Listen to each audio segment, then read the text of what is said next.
السلام عليكم ورحمة الله وبركاته. السلام عليكم ورحمة الله وبركاته.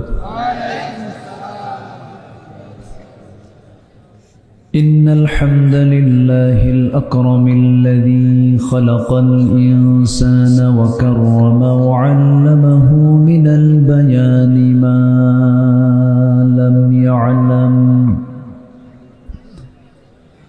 فسبحان الذي لا يحصى امتنانه باللسان ولا بالقلم. نشهد أن لا إله إلا الله وحده لا شريك له، ونشهد أن سيدنا وحبيبنا ومولانا محمدا عبده ورسوله الذي أرسله بالحق بشيرا ونذيرا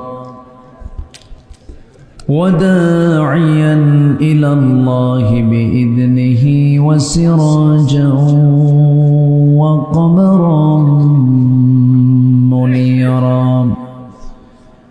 فقد قال الله تعالى في كلامه المجيد وفرقانه الحميد: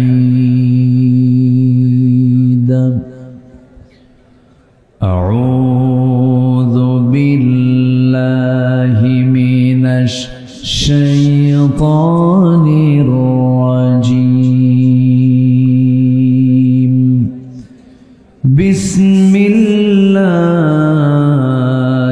الرحمن الرحيم. إن الذين آمنوا وعملوا الصالحات لهم جنات تجري من تحتها الأنهار.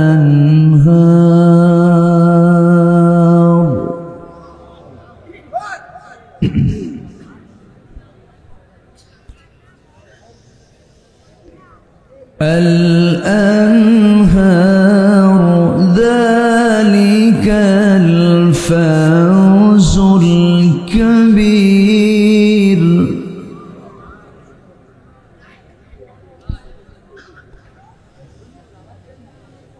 إن بطش ربك لشديد إنه هو يبدئ ويعيد.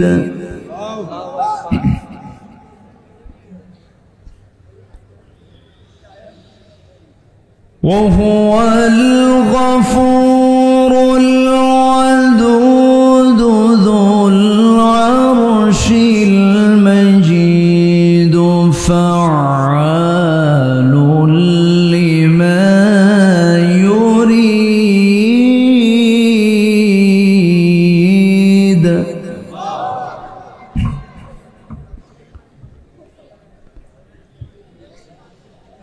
هل أتاك حديث الجنود فرعون وثمود؟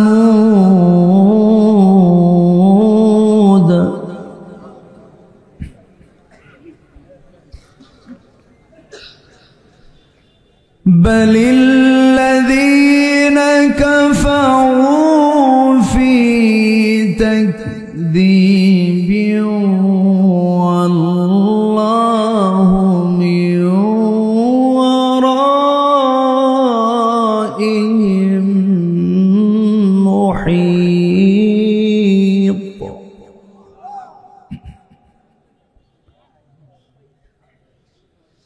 بل هو قرآن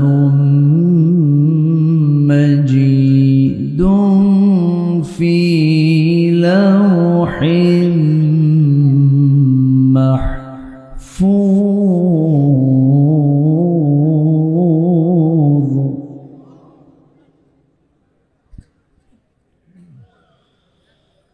الله أكبر بسم الله الرحمن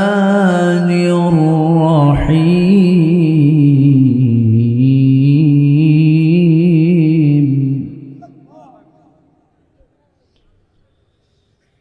إن الله وملائكته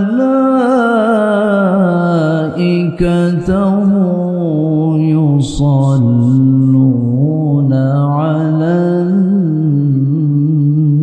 النبي يا أيها الذين آمنوا صلوا عليه وسلموا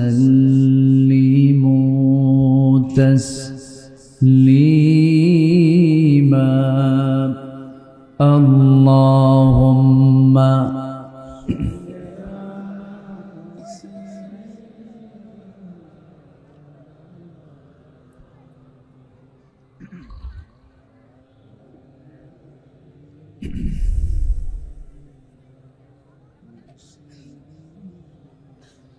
একটু মোহাব্বত দিয়ে নবীর প্রেমে মাতোয়ারা হয়ে জবান খুলে আওয়াজ দিয়ে সবাই বলুন আল্লাহুম্মা সাল্লি আলা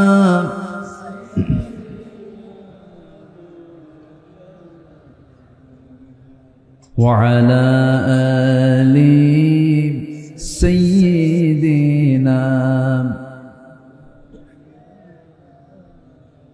সবাই বলুন বালাগাল উলা বিকামালিহি কাশাফাত তুজা বিজামালিহি হাসনাত জামিউ খিসালিহি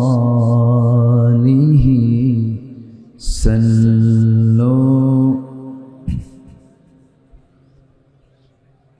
ভোনায় ফুল তো বুলবুল का तरन्नुम भी न हो चमने दहर में कलियों का तबस्सुम भी न हो बलगल उला बिकमालिही कशाफत तुजा बिजमालिही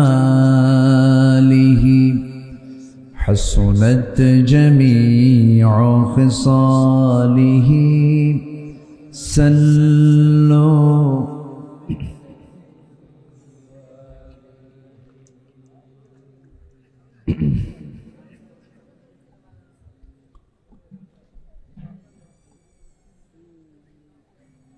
খুলনা অঞ্চলের যশোর জেলার ঝিকরগাছা উপজেলার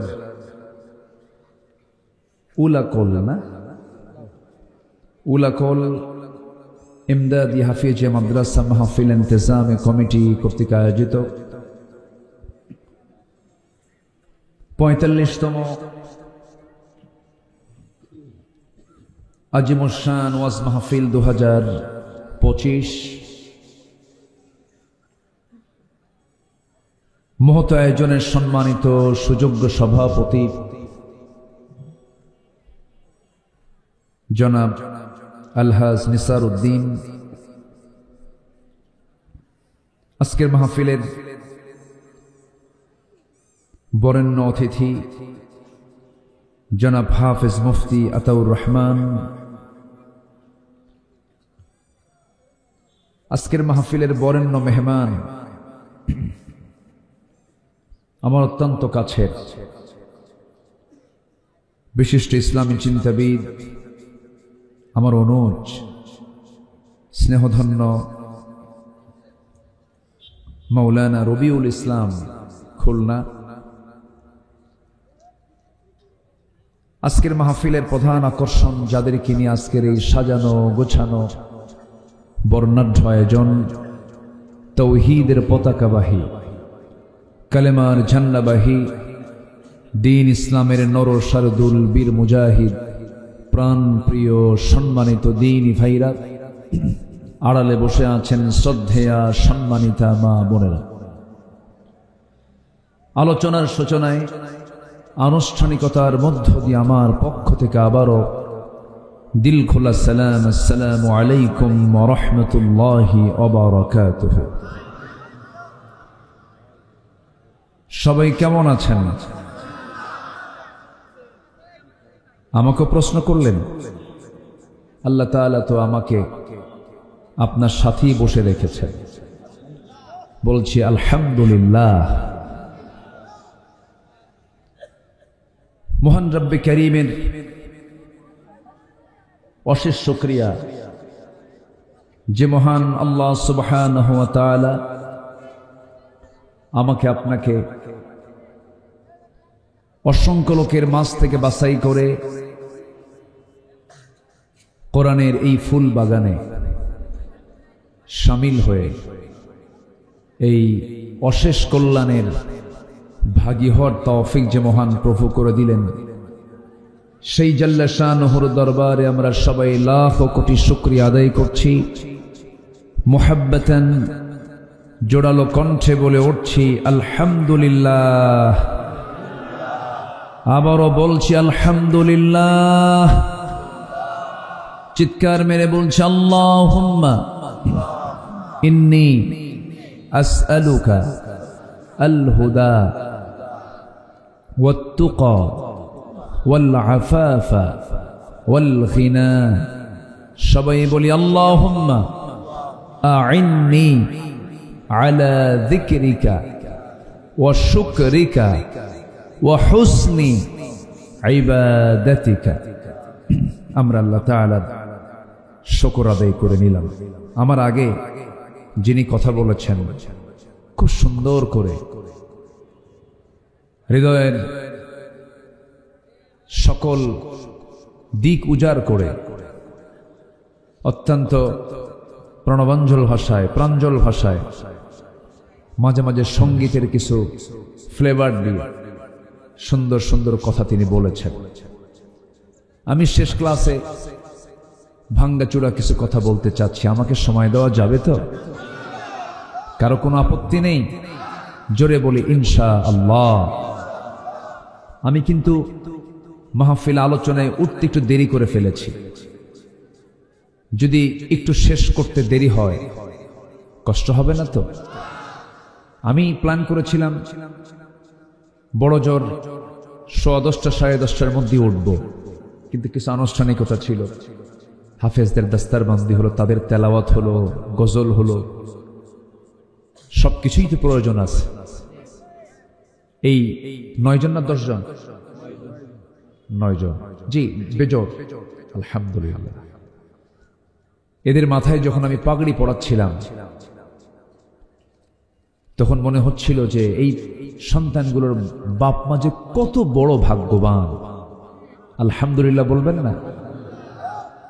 কত বড় সৌভাগ্য হলে পরে হাফেজের বাবা হওয়া যায়, হাফেজের মা হওয়া যায়। আবার এই চান্সটা আমার এই ভাইজান নিয়েছেন। আবার প্রত্যেক হাফেজের হাতে আবার 1000 টাকা করে দিয়েছেন। হ্যাঁ, আপনি দিয়েছেন না? মাশাআল্লাহ। মালয়েশিয়া থাকেন? মালয়েশিয়ান প্রবাসী আমার আব্দুল মালিক ভাই, আব্দুল মাজেদ ভাই সব থেকে বঞ্চিত হননি, ফাঁকা চান্সে গোল মেরে দিয়েছেন। আলহামদুলিল্লাহ। আসলে জানেন একদিন এই সব নিজে কি কাড়াকাড়ি হবে হাসরের ময়দানে, সামান্য কিছুর জন্য অনেকে আটকা পড়ে যাবে। জানেন সেই দিন এই মাহফিলগুলো কত উপকার হবে।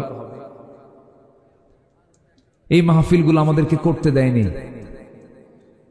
এই রবিউল ইসলাম সাক্ষী, এখান থেকে মাত্র 25-30 কিলোমিটার দূরে সাতক্ষীরার এসপি কার্যালয়ে মাহফিল শেষ করে আমাকে টোটাল ডিবির টিম মাহফিল ঘেরা করে আমাকে কমান্ডো স্টাইলে সেখান থেকে তুলে নিয়ে ডিবি কার্যালয়ে নিয়ে মানসিক শারীরিক সবভাবে নির্যাতন করা হয়েছে।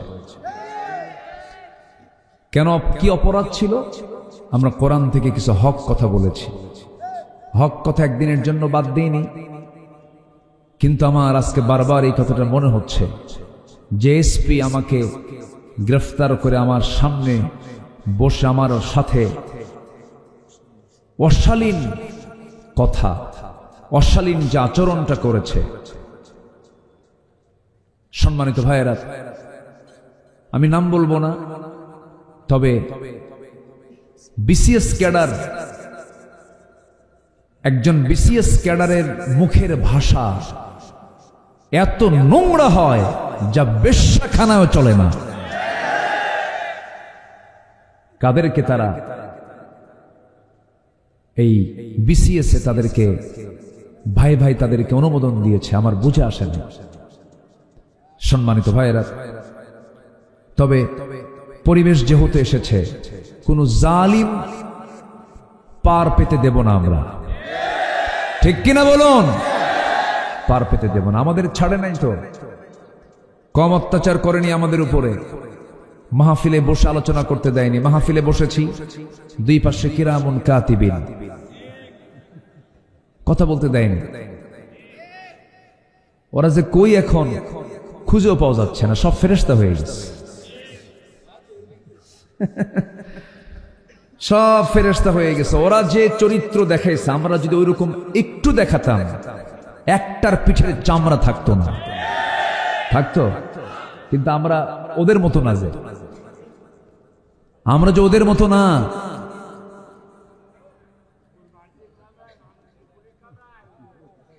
যে শুনেছি, কথা শুনেছি তো। তবে কোন খুনির কোনো ক্ষমা নাই, কোন খুনিকে ক্ষমা করা যাবে না। অনেক কথা আছে, আস্তে আস্তে করে বলবো। আমাকে সময় দিচ্ছেন তো নাকি? ইনশাআল্লাহ। আমরা ফেল করতে চাই না পাশ করতে চাই? বলেন বলেন, ফেল করতে চাই না পাশ করতে চাই? আমরা সাইয়েদনা ইব্রাহিম আলাইহিস সালাতু ওয়াস সালামের সন্তান। ইব্রাহিম পরীক্ষায় পড়েছেন, ফেল করেছেন না পাশ করেছেন? পাশ করেছেন। আল্লাহ রাব্বুল আলামিন বলেন, وَإِذِ ابْتَلَى إِبْرَاهِيمَ رَبُّهُ بِكَلِمَاتٍ فَأَتَمَّهُنَّ। নবী, আপনি সেই সময়ের কথা স্মরণ করুন যখন আমি ইব্রাহিম আলাইহিস সালাতু ওয়াস সালামকে অনেকগুলো পরীক্ষা করেছিলাম। প্রত্যেকটা পরীক্ষায় তিনি ফার্স্ট ক্লাস ফার্স্ট হয়েছিলেন, কখনো ফেল করেন নাই। জোরে বলি সুবহানাল্লাহ। কি একে একে ডাকে কেন? কি সমস্যা? ও খাও নাই, পেটে টান লাগছে? এত বড় বডি, ওটা খাওয়া লাগে? খাওয়ার দরকার আমাদের। গোটা শরীর জুড়ে কয়েকশোটা গোস্ত আছে। এই সিটটা ফাঁকা কেন? আসেন, একজন বসেন। সামনের কাতার পূরণ করুন, কাতার সোজা করুন। ঠিক আছে না? বসো। ওরে ফারুক ভাই না? ফারুক নাম না আপনার? কতদিন পরে দেখা হলো বলেন তো? কতদিন পরে দেখা হলো বলেন? 20 বছর পর মাত্র। কত বছর পর? 20 বছর। মাশাআল্লাহ, 20 বছর। বুঝতে পারতেছেন তো? 20 বছর আগে কি এলাকার নাম আপনার? কুমরি। কুমরিতে মাহফিল ছিল। আমি প্রথম এলাকায় সফর আসি হলো, ওই এলাকার নাম মুখস্থ করতে আমার বহু সময় লাগছে। বাগাচাড়া। এটা মুখস্থ হতো না, বুঝলেন? খালি বলতাম বাগাচাড়া বাগাচাড়া বাগাচাড়া। এরপর এখন মুখস্থ হয়ে গেছে। আরেকটা হলো, না না না, ওটা তো সহজ না, ব্রোজো বক্সা। আছে না একটা নাম? আছে না? কঠিন নাম। ব্রজবক্স মুখস্থ করতে যতক্ষণ লাগবে তার আগে সূরা ফিল মুখস্থ হয়ে যাবে। এই এলাকায় আসছিলাম, অনেকদিন পর ভাইজানের সঙ্গে আবার দেখা হলো। বেঁচে থাকলে দেখা হয়, আলহামদুলিল্লাহ। মাদ্রাসা ভালো চলছে তো, মাশাআল্লাহ। তো আমরা ফেল করতে চাই না পাশ করতে চাই? আমার আব্বা ফেল করেছেন না পাশ করেছেন? আমাদের জাতির পিতা, জাতির পিতা কে? এটাও তো গলা চিপে ধরছিল। জাতির পিতা না গলা চিপে ধরছিল না? কি মনে নাই আপনাদের? মনে নাই? বলুন তো সবাই, জাতির পিতা কে? আরো জোরে, আরো জোরে, আরো জোরে। এখানে ভাগ বসানো যাবে না তো? ওরা এখানেও ভাগ বসাইছিল। আল্লাহ রাব্বুল আলামিন জাতির পিতার সিলেকশন দিয়েছেন বহু আগে, কারণ পরীক্ষায় পাস না করলে তো জাতির পিতা হওয়া যাবে না। ক্বালা ইন্নী জাইলুকা লিন্নাসি ইমামা মিল্লাতা আবিকুম ইব্রাহিম হুয়া সাম্মাকুমুল মুসলিমিন। জোরে বলুন আল্লাহু আকবার। তোমাদের জাতির পিতা কেউ হতে পারে না, তোমাদের জাতির পিতা একজন, যাকে আল্লাহ সিলেকশন দিয়েছেন। মিল্লাহ মানে জাতি, আবিকুম মানে তোমাদের পিতা, মিল্লাত আবিকুম ইব্রাহিম, তোমাদের জাতির পিতা আমি আল্লাহ বানায় দিয়েছে একজনকে, তিনি হচ্ছেন ইব্রাহিম। কত পরীক্ষা তার জীবনে আসছিল, কম বেশি সবার জানা আছে। প্রত্যেকটা পরীক্ষায় তিনি পাশ করেছেন বলে আল্লাহ পাক তাকে জাতির পিতা বানায় দিয়েছে।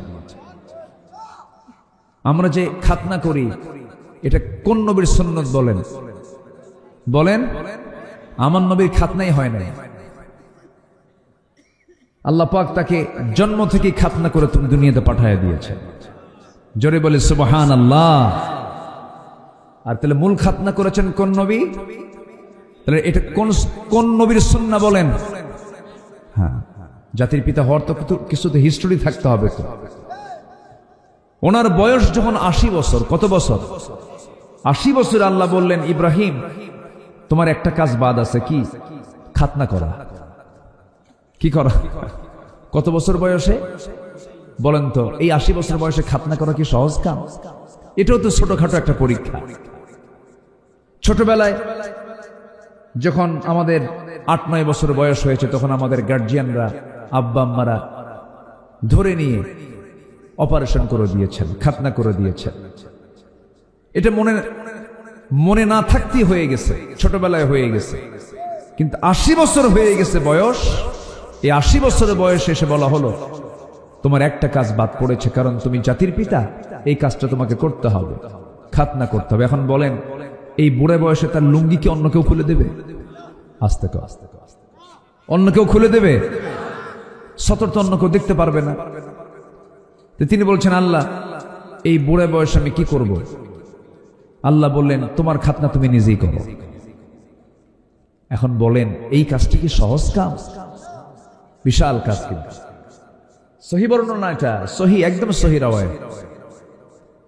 ও যে কাটতো আগে, এখন তো মেশিন দিয়ে কাটে, বগলের নিচে থুয়ে ওই কাঠ যে কাটে, ওটাকে কি বলে এলাকায়? 22। হ্যাঁ, 22লা না কি বলে এটা? 22 বলে। এই 22 জাতীয় একটা কাঠ কাটার যন্ত্র তিনি হাতে নিলেন, আড়ালে চলে গেলেন, নিজেরটা নিজেই সাইজ করলেন, নিজেরটা নিজেই সাইজ করলেন। ওই যে শুরু হলো, হ্যাঁ, ওই যে শুরু হলো এই সুন্নাত ইব্রাহিম। আজও আছে না নাই? জেনে খুশি হবেন, পার্শ্ববর্তী দেশ আমাদের হিন্দুস্তান, ওরা কি সাইজ করে? ওরা বলে যে না, সৃষ্টিতে হাত দেওয়া যাবে না, সৃষ্টিতে হাত দেওয়া যাবে না। কিন্তু মেডিকেল সায়েন্স বলে দিল যে অধিকাংশ ভারতীয় পুরুষদের তারা যৌন রোগ আক্রান্ত হচ্ছে। এটা ফলশ্রুতিতে শেষ পর্যন্ত বলল, মুসলমান হও আর না হও, অন্তত কাইটা সাইজ হয়ে যায়। কথা বলছেন নাই? ইসলাম যেটাই দিয়েছে সেটাই কল্যাণ, যেটা দিয়েছে সেটা কি কল্যাণ। আমার বন্ধুগণ, আমরা এমন একটা কিতাবের আমরা আলোচনা শুনতে এসেছি যে কিতাবের আলোচনার শুরু হবে কিন্তু শেষ কখনো হবে না। আনলিমিটেড আলোচনা, সীমাহীন আলোচনা, সীমাহীন গবেষণা। সেই বিশাল দরিয়া থেকে সামান্য কিছু কথা বলতে চাচ্ছি। সূরাতুল বুরুজ থেকে। সূরাতুল বুরুজ মক্কায় নাজিল হওয়া একটা সূরা। শেষের দিক থেকে কয়েকটা আয়াতে কারিমা আমি তেলাওয়াত করেছি। জান্নাত কাদের জন্য হবে, জান্নাত কোন কোন বান্দারা পাবে এবং কোন কোন বান্দারা সফল হতে পারে, সফলতার দিকগুলো মহান রব্বুল আলামিন এখানে তুলে ধরেছেন। সূরার নাম কি বলুন সবাই? বুরুজ মানে কি? হ্যাঁ বলেন। গ্রহরাজি। হ্যাঁ, গ্রহরাজি বুরুজ। এই বুরুজ শব্দটা আল্লাহ রাব্বুল আলামিন আরেকটা সূরার মধ্যে প্রয়োগ করেছেন। মহান রাব্বুল আলামিন বলেন, তাবারাকাল্লাযী জাআলা ফিস সামাই বুরুজাও ওয়া জাআলা ফীহা সিরাজাও ওয়া কমারাম মুনীরা। জোরে বলুন আল্লাহু আকবার। অতীব বরকতময় সেই মহান প্রভু যিনি আকাশে বহু গ্রহরাজি সৃষ্টি করেছেন, তাতে রেখে দিয়েছেন প্রদীপ্ত সূর্য এবং আলোকিত চাঁদ। এমন বিশাল বড় আকারের পরিচয় একমাত্র যিনি দিতে পারেন তিনি আমার কে? জোরে বলুন, তিনি আমার কে? আল্লাহ তেমন পরিচয়টা দিতে পারেন। এত বড় পরিচয় পৃথিবীর কেউ দিতে পারে না। তিনি তো সূর্যের মালিক, তিনি তো চাঁদের মালিক, তিনি তো গ্রহ নক্ষত্রের মালিক। আল্লাহ রাব্বুল আলামিন সুন্দর করে তার পরিচয়গুলো যখন দিতে গিয়েছেন, এমন বড় পরিচয় পৃথিবীর কেউ দিতে কোনোদিন পারবেও না। এই সূর্য বড় না তারকা বড়? হ্যাঁ, দেখতে কোনটা বড় দেখা যায়? সূর্য। কিন্তু বড়টা কোনটা বলেন? তারকা। আমি কি শেষ করে দেব আলোচনা? এই যে দুই একজন করে যে উঠতে চায়, যাচ্ছে চলে, হ্যাঁ চাপে যাচ্ছে, চাপে আবার কি ফিরবে? মনে তো হয় না। আমরা কেউ যাব না। আমি সবাইকে নিয়ে দোয়া করব একসাথে। সময় দিবেন না ইনশাআল্লাহ? এই বাবারা, ওরে বিশাল মোশান দেখতেছি, এই তো টপ হিরো। হ্যাঁ, এ কার? এটা কার? তুমি কার? দেখছেন চোখে কোনো ঘুমও নাই, ব্যবসাবী আলাদা, একদম মনে হয় শিকারী। আলহামদুলিল্লাহ, মাশাআল্লাহ। এই কাছে কাছে কেউ নাই? কি বললো? কে আছে? ও মাশাআল্লাহ, ও তো ওয়াজও দিয়ে গেল দেখতেছি। মাশাআল্লাহ, এখনকার বাচ্চারাও তো আপডেট। এক একটা 6 বছরের বাচ্চা 60 বছরের মতো যোগ্যতা রাখে। পারা কঠিন। এরা আধুনিকতার এই যুগে জন্ম, তো এরা মার পেট থেকে অনেক কিছু শিখে আসে। যাক, আল্লাহ তুমি তাকে বড় আলেম বানাও। জোরে বলি আমিন, আরো জোরে আমিন। তাহলে পৃথিবীর কোন মানুষ কি আকাশের মালিক এমন কথা বলতে পারবে? সূর্যের মালিক এমন কথা বলতে পারবে? এমন কথা বলতে পারেন একজন, তিনি কে? আল্লাহ। সূরাতুল বুরুজ, ওয়াস সামাই যাতিল বুরুজ ওয়াল ইয়াউমিল মাউউদ ওয়া শাহিদিন ওয়া মাশহুদ। আমার বন্ধুগণ, এই সূর্যটা এত বড়, বা 20 থেকে 30-এর মধ্যে হতে পারে, কিন্তু জেনে আশ্চর্য হবেন সূর্যের যে আভ্যন্তরীণ তাপমাত্রা, সূর্যের ভিতরে যে তাপমাত্রা, এই তাপমাত্রার পরিমাণ হলো 15 million degree Celsius. 15 million degree Celsius. বলেন তো, আমি আপনি ওখানে গেলে আমি আসি? টিকবো আমরা? যাওয়ার আগেই ভ্যানিশ হয়ে যাব। কেমনে যাবেন সূর্যের কাছে? তবে হ্যাঁ, মানুষ চাঁদের দেশে গিয়েছিল, চাঁদের দেশ সফর করে আসছে। মানুষ কিন্তু মঙ্গল গ্রহেও চলে গেছে। এখন যদি মানুষ মনে করে সূর্য দেখব, ক্ষমতাই নাই, শেষ হয়ে যাবে। তবে হ্যাঁ, মানুষ যদি চিন্তা করে একটু তারকার দেশ দেখতে যাব, তারকার তো এরকম তাপ নাই। আল্লাহ রাব্বুল আলামিন একটা দুইটা তারকা দিয়ে মহাশূন্যটাকে আলোকিত করেন নাই, এক একটা গ্যালাক্সির ভিতরে কোটি কোটি তারকা রেখে দিয়েছেন, যা এক একটা তারকা সূর্যের চাইতেও 33 কোটি গুণ বড়। মনে হয় ছোট হয়ে গেছে, তা আওয়াজ কেন ছোট? জোরে বলেন না সুবহানাল্লাহ, জোরে বলেন সুবহানাল্লাহ। মানুষ তারকার দেশে যেতে পারে নাই। যদি মনে করে চাঁদ দেখলাম, মঙ্গল গ্রহ দেখলাম, তারকার দেশ দেখতে যাব, দুনিয়ার কোনো যানবাহন দিয়ে গেলে হবে না। তবে সে যদি চেষ্টা করতে চায়, নভোযান দিয়ে চেষ্টা করতে পারে। বর্তমান প্রেজেন্ট ওয়ার্ল্ডের একটা লেটেস্ট নভোযান আছে, তার নাম হলো অ্যাপোলো 11, যার ঘন্টার গতি হলো 39,000 কিলোমিটার। 39,000 কিলোমিটারের বেগে যদি রওনা দিয়ে দেয়, পৃথিবী নামক এই দুনিয়া থেকে, আমার বন্ধুগণ, এই তারকার দেশে পৃথিবীর সবচেয়ে নিকটবর্তী তারকা হলো প্রক্সিমা সেন্ট্রাই। ওই তারকার দেশে যেতে তার সময় লেগে যাবে 1,15,000 বছর মাত্র। যাবেন কারা কারা? হাত তোলেন। সম্ভব? আসতে কয় সম্ভব। আর কি বাহাদুরি দেখায় মানুষ। আকাশ তো দূরেই থাকলো, আরো তারকা দূরেই থাকলো, শুধু সবচেয়ে কাছের তারকার দেশে যদি যেতে সময় লাগে 1,15,000 বছর। আমি কে? আমি কিছু, কিন্তু হাসিনা অনেক কিছু। হাসিনা অনেক কিছু। হায় হায়, 2041 ভীষণ 2021 থেকে 41, 71 কত কি করলো। 2041-এ যায় নাই, 2024-ই শেষ। আসতে কন কেন? এই 16 বছর প্রায় দেখতাম জঙ্গি অভিযান। দেখেন নাই? অমুক জায়গায় জঙ্গির আস্তানা খুঁজে পেয়েছে, র‍্যাব বিশেষ অভিযান চালিয়ে এতগুলো অস্ত্র উদ্ধার করেছে, এবং ফেরার পথে জঙ্গিদেরকে নিয়ে আসার জন্য যখন চেষ্টা চালিয়েছিল, তারা তখন উল্টা পাল্টা গুলি চালায়। ক্রস ফায়ারে 3 জন নিহত।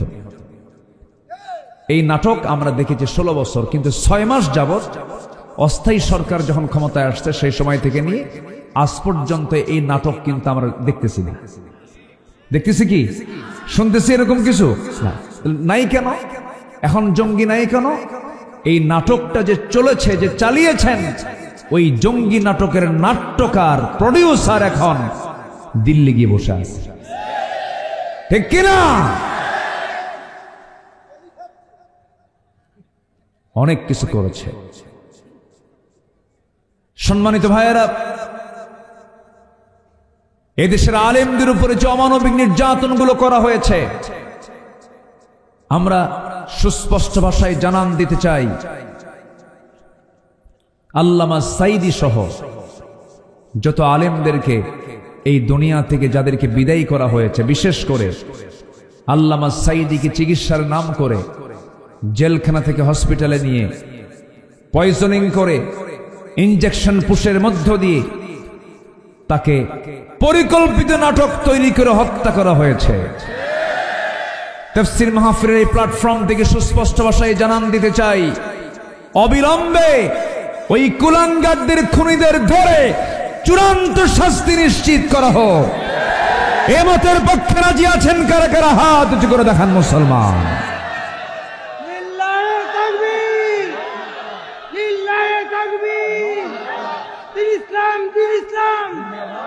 জিন্দাবাদ, জিন্দাবাদ। ইসলামের শত্রুরা, ইসলামের শত্রুরা, ইসলামের শত্রুরা, লিল্লাহে তাকবীর। আল্লাহ কবুল করুন, জোরে বলে আমিন। কাম সারছে। এটা আবার ছন্দপতন হলো কেমনে আবার? অসুস্থ অসুস্থ অটিস্টিক মনে হয় না? অসুস্থ। আল্লাহ তুমি তাকে সুস্থ করে দাও। জোরে বলি আমিন, আরো জোরে আমিন। সম্মানিত ভাইয়েরা, বিশেষ করে মনিটরে আওয়াজটা আমার কানে যেন পারফেক্ট থাকে, খেয়াল করবেন, কমাবেন না। লোকগুলো একটু সরাইয়া দেন যেন আওয়াজগুলো যেন আমার কানে আসে।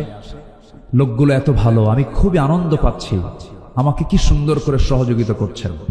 সবাই পিনপতন নীরব হয়ে কথাগুলো শুনছেন। শুধু শুনলেই হবে না, আমরা আমলে নিয়ে আসবো। জোরে বলি ইনশাআল্লাহ।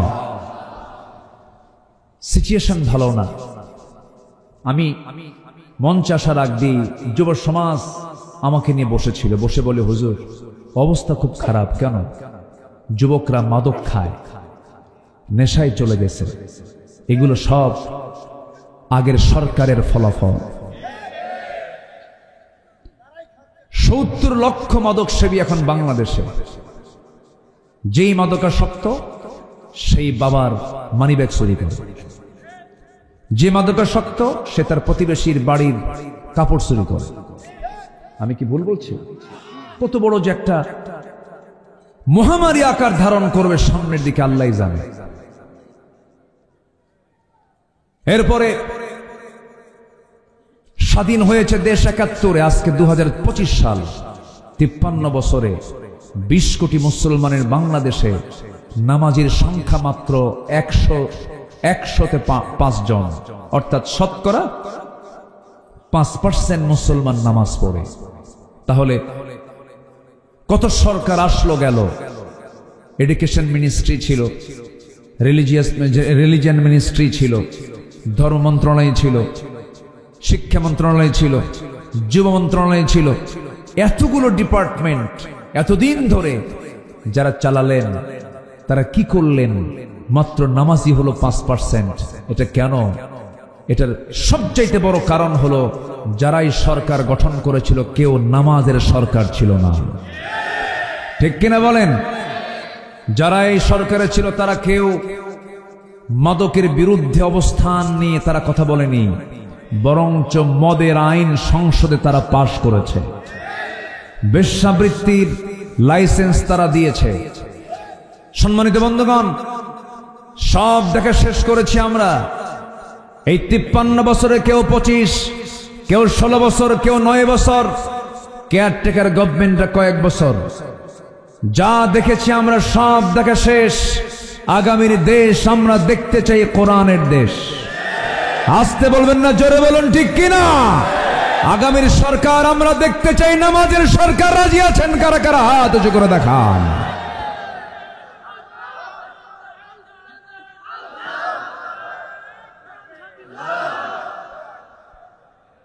আল্লাহ কবুল করুন। জোরে বলি আমিন, আরো জোরে বলি আমিন। সবাই কি জান্নাতে যেতে চান না ভাই? সবাই কি জান্নাতে যেতে চান? জাহান্নামে যাওয়ার 1 নম্বর কারণ কি বলুন তো? জাহান্নামে যাওয়ার 1 নম্বর কারণ কি বলুন? বলুন। নামাজ। তাহলে যে দল, যে নেতা, যে দেশের আইন আমাকে জাহান্নামে যাওয়ার 1 নম্বর কারণই আমাকে নির্দিষ্ট করে দিতে পারে না, জাহান্নাম থেকে বাঁচানোর জন্য চেষ্টা চালায় না, সেই দল আমার বন্ধু হতে পারে না, সেই ব্যক্তি আমার বন্ধু হতে পারে না, সেই সরকার আমার সরকার হতে পারে না যে সরকার আমাকে জাহান্নাম থেকে বাঁচানোর জন্য ফিকির করে না। অথচ আল্লাহ রাব্বুল আলামিন কত আগে বলছেন।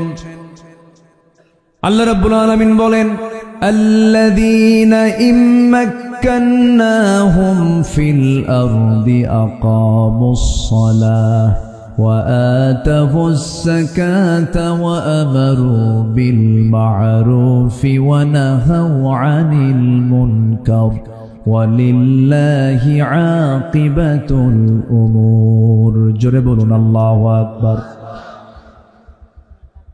আমি যাদেরকে রাষ্ট্রীয় ক্ষমতা দেব, রাষ্ট্র ক্ষমতায় বসা মাত্রই তারা 4টা দফা 4টা আইন তারা রাষ্ট্রে জারি করবে। নাম্বার 1, নামাজটাকে কায়েম করে ফেলবে।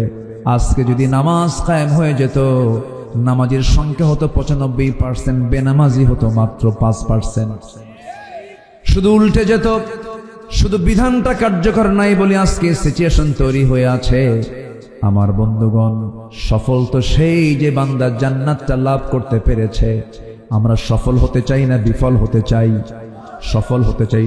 10টা পয়েন্ট আমি কথা বলতে চাচ্ছি, একটু কান লাগাবেন, মনোযোগ দিয়ে কথাগুলো শুনবেন। সূরা বুরুজের শেষের দিকে আল্লাহ রাব্বুল আলামিন বলেন, সফল কারা? নাম্বার 1 হলো যারা ঈমান আনবে, নেক আমল করবে। ইন্নাল্লাযীনা আমানু ওয়া আমিলুস সালিহাতি লাহুম জান্নাতুন তাজরি মিন তাহতিহাল আনহারু আল-আনহারু যালিকাল ফাওজুল কাবীর। জোরে বলুন আল্লাহু আকবার। আমি আসলে কষ্ট দিচ্ছি আপনাদের মনে হয়। আমার সামনে থেকে লোক উঠলে আমি আলোচনা হারায় ফেলি, জানেন, খুব খারাপ লাগে। একটু বসেন না ভাই, দয়া করে একটু বসেন, 1টা ঘন্টার সময় আমাকে দেন। কত রাত চলে যায়, কত কষ্ট করি আমরা। একটা লোক আমি আর দেখতে চাই না যে উঠে গেল। একটু বসো, একটু কাইন্ডলি বসো। আপনি যদি বসে থাকাতে কোরআন শোনার যদি পরিবেশটা সুন্দর থাকে, আপনি জানেন এই কোরআন আপনাকে সুপারিশ করে জান্নাতে নিতে পারে। একটু বসো। এখানে তো শয়তান নাই নাকি? আস্তে কয়, আজ থেকে শয়তান আছে না নাই? ওর কাজ তো করবেই, সে ওয়াসওয়াসা দিবে, অনেক কিছু করবে। শয়তান জান্নাতি চেনে আর বাগাসারা চেনে না। হ্যাঁ, শয়তান জান্নাত চেনে না। আমার বাপ আদম এবং হাওয়াকে কোথায় গিয়ে ফুসলাইছে বলেন? কোথায় গিয়ে ওয়াসওয়াসা দিছে? ফাওয়াসওয়াসা লাহুমা, দুজন কি জান্নাতে গিয়ে ওয়াসওয়াসা দিয়েছে। তো শয়তান যদি জান্নাতে গিয়ে আমার বাপকে ধরে, কি সারসা জিগর গাছ এগুলো চেনে না শয়তান? আর এখানে তো চেনেই না নাকি? একটু বসেন, একটু বসেন। আমি একটু সোজায়, একটু সাজায় নি, গোছায় নি একটু। আমরা সফল হব। আমরা কি হব? সাকসেস হব। জোরে বলি ইনশাআল্লাহ। আমরা সফলতা আনবো। আমার যদি সাফল্য হয়ে যায়, বাস আর কিচ্ছু লাগবে না। চূড়ান্ত সাফল্য হলো জান্নাত পাওয়া। জান্নাত পেলে আর কিছু দরকার আছে ভাই? কার কিছু দরকার আছে? আল্লাহ বলছেন 2টা কাজ করো। ঈমানটা সুন্দর করে আনো, নেক আমলটা করো। কিন্তু অনেকে হয়তো মনে মনে চিন্তা করছেন, এখন হুজুর এত কমন আয়াত আপনি আলোচনা করছেন, কমন কথা, ঈমান তো আমার বাপেরও আছে, আমারও আছে। এরকম ভাবতে পারেন। আমার বাবাও মুসলমান, আমি মুসলমান, কিন্তু না, এমন করে মুসলমান হওয়া যায় না। হিন্দুর ছেলে হিন্দু হতে পারে, ব্রাহ্মণের ছেলে ব্রাহ্মণ হতে পারে, খ্রিস্টানের ছেলে খ্রিস্টান হতে পারে, ইহুদির ছেলে ইহুদি হতে পারে, কিন্তু মুসলমানের সন্তান মুসলমান হতে পারে না যদি তার মধ্যে ঈমান না থাকে। কি না থাকে? ঈমান না থাকে। আমার বন্ধুগণ, আমার দেশে বহু নামাজি আছে, কিন্তু নামাজি হলেও সে কাফের। বহু নামাজি আছে, নামাজি হলেও সে মুশরিক। বহু নামাজি আছে, নামাজি হলেও সে মুনাফিক। আছে না না?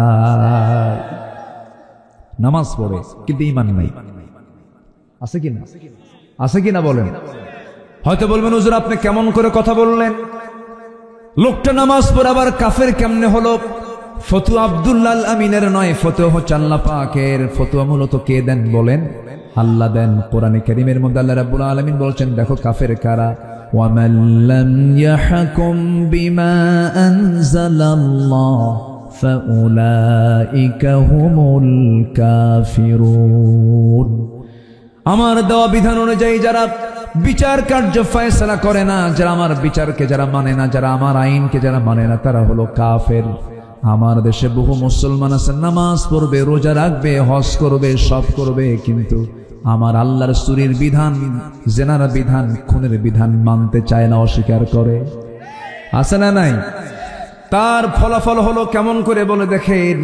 অনেকে বলেন কোরআন এবং রাজনীতি দুটা ভিন্ন জিনিস। কোরআনের সাথে রাজনীতির কোনো সম্পর্ক নাই। যে রাজনীতিতে কোরআন নাই সে রাজনীতি হলো শয়তানের রাজনীতি। ঠিক কিনা? কিসের রাজনীতি? শয়তানের রাজনীতি। কোরআন শূন্য রাজনীতি হলো শয়তান করে। কে করে? কে করে? শয়তান করে। কোরআন আছে যেখানে রাজনীতি সেখানে সব কিছুর মধ্যে আছে। পথে রাজা রাজপথ, হাসে রাজা রাজহাঁস, নীতির যে রাজা তার নাম কি বলেন? রাজনীতি। কোরআনে রাজনীতি না থাকলে পরে কোরআন তো আপনি মানলেন না, কোরআন তো আপনি পূর্ণাঙ্গ মানলেন না। কোরআন শুধু নামাজের কথা বলে তা নয়, শুধু রোজার কথা বলে তা নয়। বঙ্গভবন থেকে শুরু করে রান্নাঘর পর্যন্ত কোথায় কি চালাতে হবে সব বিধিবিধান একটা একটা করে বলে দিয়েছেন এই কিতাবের মধ্যে। তিনি আমার কে সব বলে দিয়েছেন। এবং এটা এমন একটা কিতাব, পৃথিবীর সকল জ্ঞানের সোর্স এটা হচ্ছে মাদার মাস্টার। এটা কি মাদার মাস্টার? এখান থেকে সমস্ত জ্ঞানের বিভাগগুলো চলে গেছে। আমার বন্ধুগণ, জেনে আশ্চর্য হয়ে যাবেন, এই খুলনা অঞ্চলের সবচাইতে প্রিয় একটা জুস আল্লাহ পাক রেখে দিয়েছেন, যা বাংলাদেশের কোথাও এত সুন্দর রস আপনি কোথাও পাবেন না, যেটা সুন্দরবনে পাওয়া যায়। তার নাম কি বলুন? আল্লাহ। আমি মধুর প্রতি খুব দুর্বল, মধু পেলে আমি হেরে যাই। খুব ভালো জিনিস। এই মধুর ডিপার্টমেন্ট দিয়েছেন আল্লাহ রাব্বুল আলামিন, কোনো মানুষকে নয়। এই মধু প্রস্তুত করার জন্য, কারখানা নির্মাণ করার জন্য, মধু সংগ্রহের জন্য সম্পূর্ণ দায়িত্ব দিয়েছেন একটা প্রাণীকে। তার নাম কি বলুন? কি? শুধু মাছি? কি মাছি? মৌমাছি। মৌমাছি কখনো ফুল ছাড়া কোথাও পড়ে না, ভালো জায়গা ছাড়া কোথাও। আর মাছি? মাছি আমরা কি হব? মাছি হব না মৌমাছি হব? ভালো করে কন, আমরা কি হব? মাছি না মৌমাছি? মাছি পরে সব জায়গায় আছে না, আর মৌমাছি এক জায়গায়। মৌমাছি এক জায়গায়। আলু হলো দু প্রকার, এক আলু সব জায়গায় চলে, তার নাম হলো গোল আলু। আর আরেকটা আলু আছে যে আলুটা বছরে একবার হয়, সুন্দর করে ওটাকে শুধু গরম পানিতে সিদ্ধ দিয়ে লবণ দিয়ে খাওয়া লাগে। তার নাম কি? হ্যাঁ, এটা আবার নতুন নাম শুনলাম, মোম আলু। হ্যাঁ, মিষ্টি আলু, মোম আলু। হ্যাঁ, মোমের মতোই তো লাগে। হ্যাঁ, কি সুন্দর ভাষা তৈরি করছি। আপনারা তো ভাষাবিদ, যশোর তো যশোরই, তাই না? আমার একটা আলোচনা আছে, এটা সবাই এটা দেখে। ভাষা নিয়ে আমার একটা কথা আছে। এই মোম আলুকে শুধু একটা জায়গায় আপনি খেতে পারবেন, শুধু লবণ দিবেন, খাওয়া শেষ। এর ছাড়া আর কোথাও এটা ইউজ হয় না। আমরা গোল আলু হব না মোম আলু হব? আমরা মাছি হব না মৌমাছি হব? মৌমাছি হলো ইমানদার, আর মাছি হলো মুনাফিক। ও ফলেও পড়ে, ফুলেও পড়ে, আবার যা খায়া মানুষ ছাড়ে তাতেও পড়ে। ঠিক কিনা বল? পাক না পাকের কোনো ভেদাভেদ তার ভিতরে নাই। মাছি চরিত্র না যাবে না, গোল আলু চরিত্র না যাবে না। চরিত্র আনতে হবে হলো ইমানদারের চরিত্র। ইমানদার কথা বলবে দুই জবান না এক জবান, এক জবানে কথা বলবে। আল্লাহ পাক মাছিকে দায়িত্ব দেন নাই, কারণ মাছিকে দায়িত্ব দিলে মৌমাছি, মাছিকে দায়িত্ব দিলে মধুগুলো সব পৌঁছে যেত। আল্লাহ দিয়েছেন মৌমাছিকে, কারণ মৌমাছির চরিত্র ভালো। মৌমাছির চরিত্র ভালো, মাছির চরিত্র ভালো নয়। এই জন্য মৌমাছিকে ওহী দিলেন। আল্লাহ রাব্বুল আলামিন সুন্দর করে বলছেন, وَأَوْحَى رَبُّكَ إِلَى النَّحْلِ أَنِ اتَّخِذِي مِنَ الْجِبَالِ بُيُوتًا وَمِنَ الشَّجَرِ وَمِمَّا يَعْرِشُونَ। জোরে বলুন আল্লাহু আকবার। আল্লাহ মৌমাছিকে ওহী দিলেন, মৌমাছির গাছের ডালে, পাহাড়ের পাদদেশে সুন্দর করে বাসা প্রস্তুত করো, সুন্দর করে বাসা বানাও। কি সুন্দর করে বলে দিলেন। কিন্তু সেই মৌমাছিটা পুরুষ না মহিলা? হ্যাঁ, রানী। বলেন রাজা না রানী? রানী মৌমাছিকে বললেন, আল্লাহ ১৫০০ বছর আগে বললেন, আনিত্তাখিযি মিনাল জিবালি বুয়ুতা। মুয়ান্নাসের সিগা, স্ত্রীলিঙ্গের সিগা, সেগে হে রানী মৌমাছি বাসা বানা। আল্লাহু আকবার বলেন। কি সুন্দর করে আজ থেকে ১৫০০ বছর আগে কি তথ্য দিয়েছেন একজন অস্ট্রিয়ান বিজ্ঞানী কার্ল ভন ফ্রিজ। গবেষণা করে ৩টা তথ্য দিয়েছেন। যে ৩টা তথ্য দিয়েছেন সেই তথ্যের সঙ্গে কোরআন হুবহু মিলে গেছে। জোরে বলি সুবহানাল্লাহ। কিয়ামত পর্যন্ত সকল বিজ্ঞানীরা ভিক্ষুকের মতো চেয়ে থাকবে কোরআনে, ভিক্ষুকের মতো চেয়ে থাকবে। কোরআন এমন আপডেট তথ্য দিয়েছে। আমার বন্ধুগণ, এই বিজ্ঞানী একটা বই লিখেছেন, দ্য ড্যান্সিং বিজ। সেই বইটার ভিতরে তিনি 3টা তথ্য দিয়েছেন। এই অস্ট্রিয়ান বিজ্ঞানীকে নোবেল পুরস্কার দেওয়া হয় শুধু এই তথ্য দেবার জন্য। মৌমাছি এবং মৌচাক নিয়ে তথ্য দিয়েছেন। নাম্বার 1 তিনি বলেছেন মহিলা মৌমাছিগুলো তারা মধু আহরণ করে। নাম্বার 2 এটা কোরআন বলে দিয়েছে। এরপরে তিনি বলছেন যখন কোনো কর্মী মৌমাছি নতুন কোনো ফুলের সন্ধান পায় সঙ্গে সঙ্গে সে গ্রুপ মেসেজ দেয়। কি মেসেজ? গ্রুপ মেসেজ দিয়ে দেয়, একসঙ্গে সবার কাছে খবর হয়ে যায়, সব একসঙ্গে চলে আসে। আল্লাহ রাব্বুল আলামিন এই পুরাতন তথ্যটাকে, এই গ্রুপ মেসেজকে কার্ল ভ্রন তার নাম দিয়েছেন ওয়াগাল ড্যান্স। কি ড্যান্স? ওয়াগাল ড্যান্স বলেছেন। এই পুরাতন তথ্য 1000 বছর আগে মহান রাব্বুল আলামিন কোরআনে তা বলে দিয়েছেন। আল্লাহ বলছেন সুম্মা কুলি মিন কুল্লি সামারাতি ফাসলুকি সুবুলা রাব্বিকি যুলুলা। জোরে বলুন আল্লাহু আকবার। নাম্বার 3 হলো এই যে আমরা মধুগুলো খাই, এই মধুগুলো মৌমাছিগুলো বিভিন্ন ফুল থেকে ফল থেকে রসগুলো নিয়ে মুখে বহন করে নিয়ে আসে না, সে খেয়ে ফেলে। সে কি করে? খেয়ে ফেলে। মুখের মধ্যে ঢুকায় সে পেটের মধ্যে নিয়ে নেয়। যখন সে মৌচাকের মধ্যে ঢুকে পেট থেকে বের করে মধুকে সেই জায়গায় সংরক্ষণ করে। জোরে বলি সুবহানাল্লাহ। তাহলে আল্লাহ মধু এই ওষুধটা বানিয়েছেন কার পেট থেকে? বলেন কার পেট থেকে? মৌমাছির পেট হলো ফ্যাক্টরি। মৌমাছির পেট কি? ফ্যাক্টরি। আল্লাহ রাব্বুল আলামিন বলেন ইয়াখরুজু মিন বুতুনিহা শারাবুন মুখতালিফুন আলওয়ানুহু ফীহি শিফাউন লিন্নাস ইন্না ফী যালিকা লাআয়াতান লিকাওমিন ইয়াতাফাক্কারুন। জোরে বলুন আল্লাহু আকবার। আল্লাহ রাব্বুল আলামিন বলেন ইয়াখরুজু বের হয়, মিন বুতুনিহা তার পেট থেকে, শারাবুন পানীয়, আলওয়ানুহু মুখতালিফুন আলওয়ানুহু নানা রং বেরঙের সেই পানীয়গুলো বের হয়, ফিহি যার মধ্যে শিফাউল লিন্নাস মানুষের মৃত্যু রোগ ছাড়া সমস্ত রোগের ঔষধ ওই মধুর মধ্যে আল্লাহ রেখে দিয়েছে।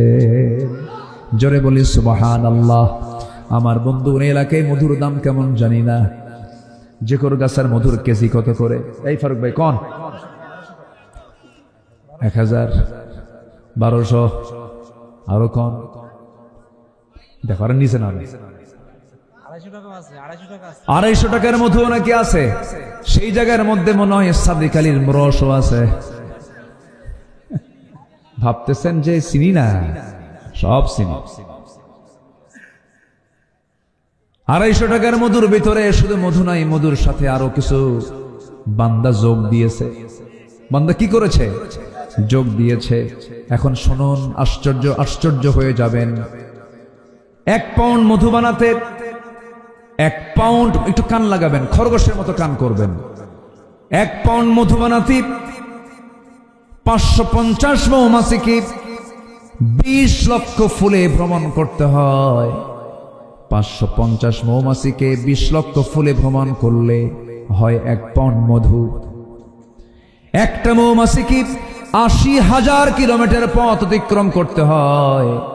অন্য তথ্যে আসছে প্রায় 14.5 লক্ষ কিলোমিটার পথ পাড়ি দিলে পরে 1 পাউন্ড মধু তৈরি হয়। আর সেই মধুর মধ্যে যদি কেউ সাদিক আলীর মিষ্টির শিরা ঢুকায় দেয়, যদি কেউ ভেজাল করে, আমি বলবো তার ফাঁসি একবার দরকার না, বারবার দরকার।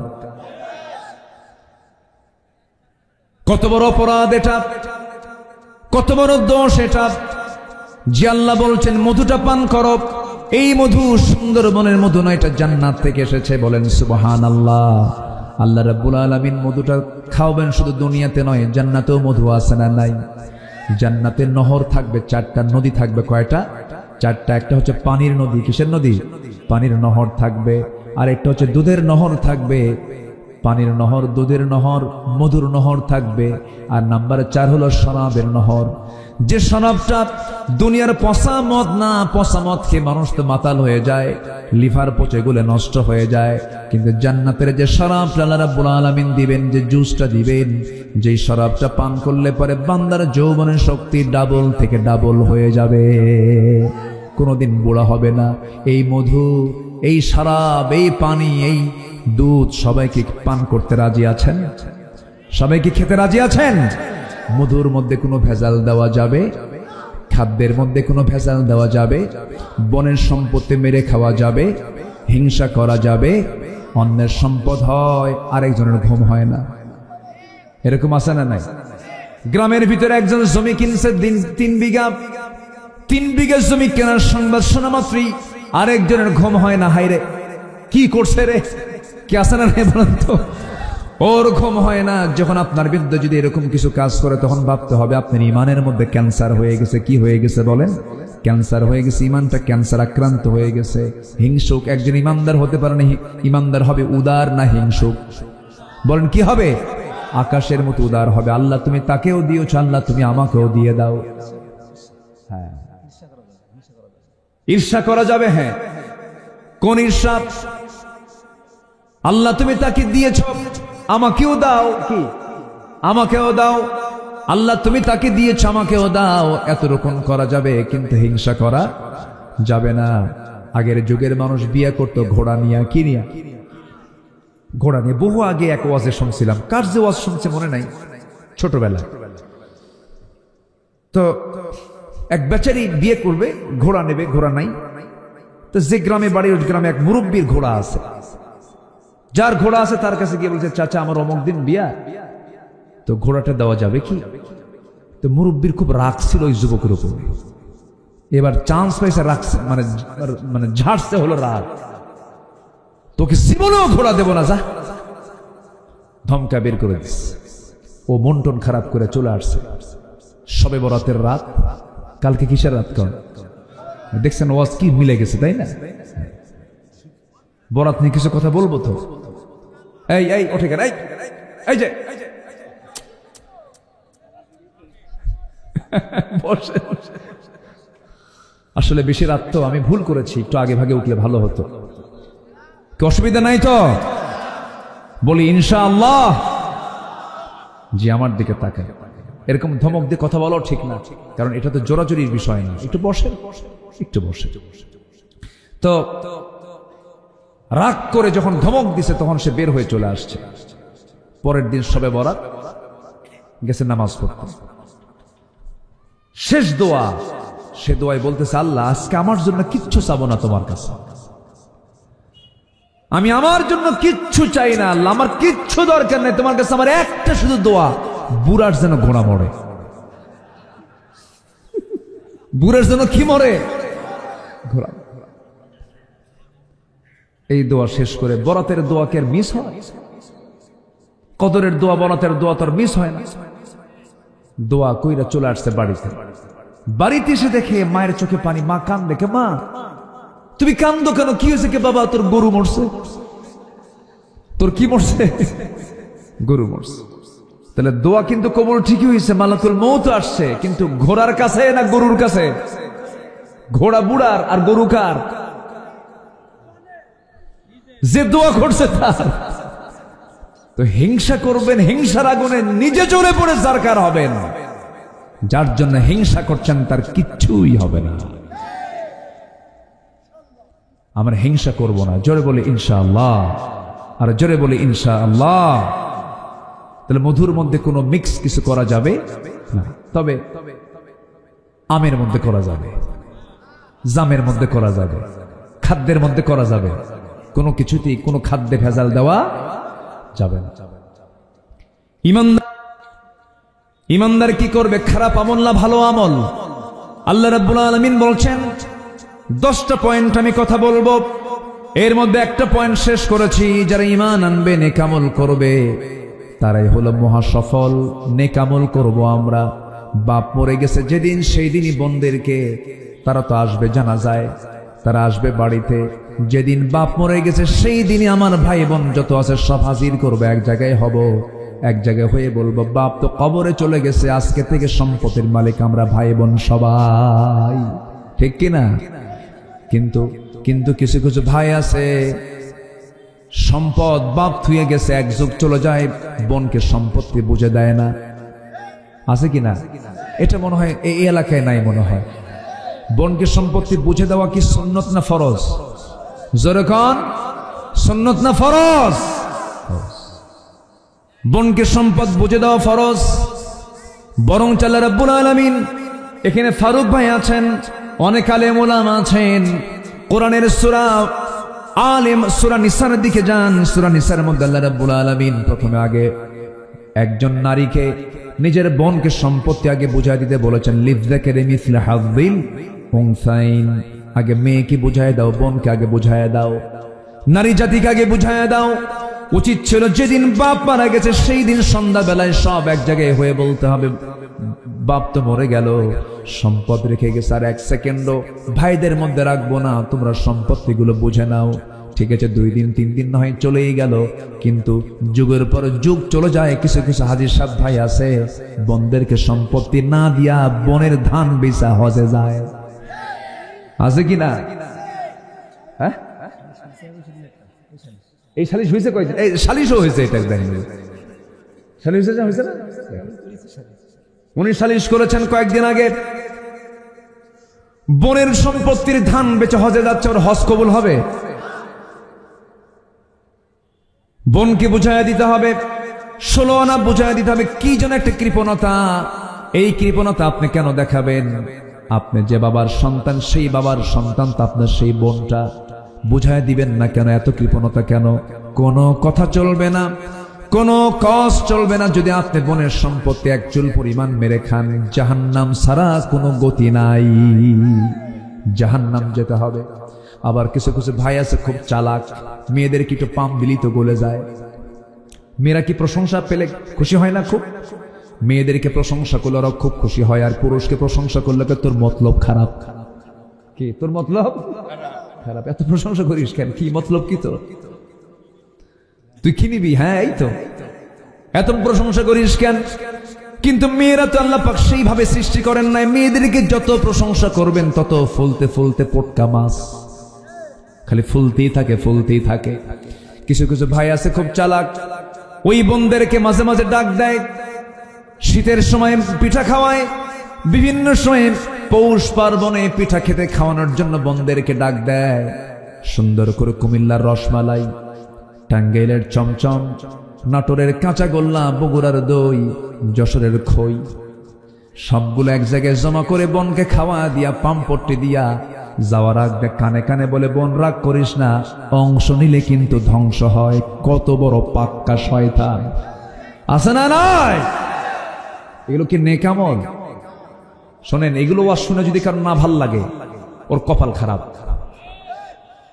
একদম। আমি তো জায়গা মতো হাত দিচ্ছি, বুঝেন নাই? সম্পত্তি বের করে দিচ্ছি না আমি। কি সম্পত্তি বের হয়ে গেলে কি ভাল লাগে সবার? কিন্তু আজকে আপনি বোনের সম্পত্তি বুঝে দিবেন না, আল্লাহ আপনাকে জান্নাত বুঝে দিবেন না, ঠিক কিনা? জান্নাত বুঝে দিবেন না। তিলকা হুদুদুল্লাহ, ওই আয়াতের শেষে কি? তিলকা হুদুদুল্লাহ, এগুলো আল্লাহর সীমা। আল্লাহর সীমা কার সীমা? আল্লাহর সীমা। মারাত্মক ভয়ঙ্কর অপরাধ এগুলো, এগুলো নেক আমলের ভিতরে। বোনকে বুঝাই দিবেন, নেক আমল হয়ে গেল আপনার।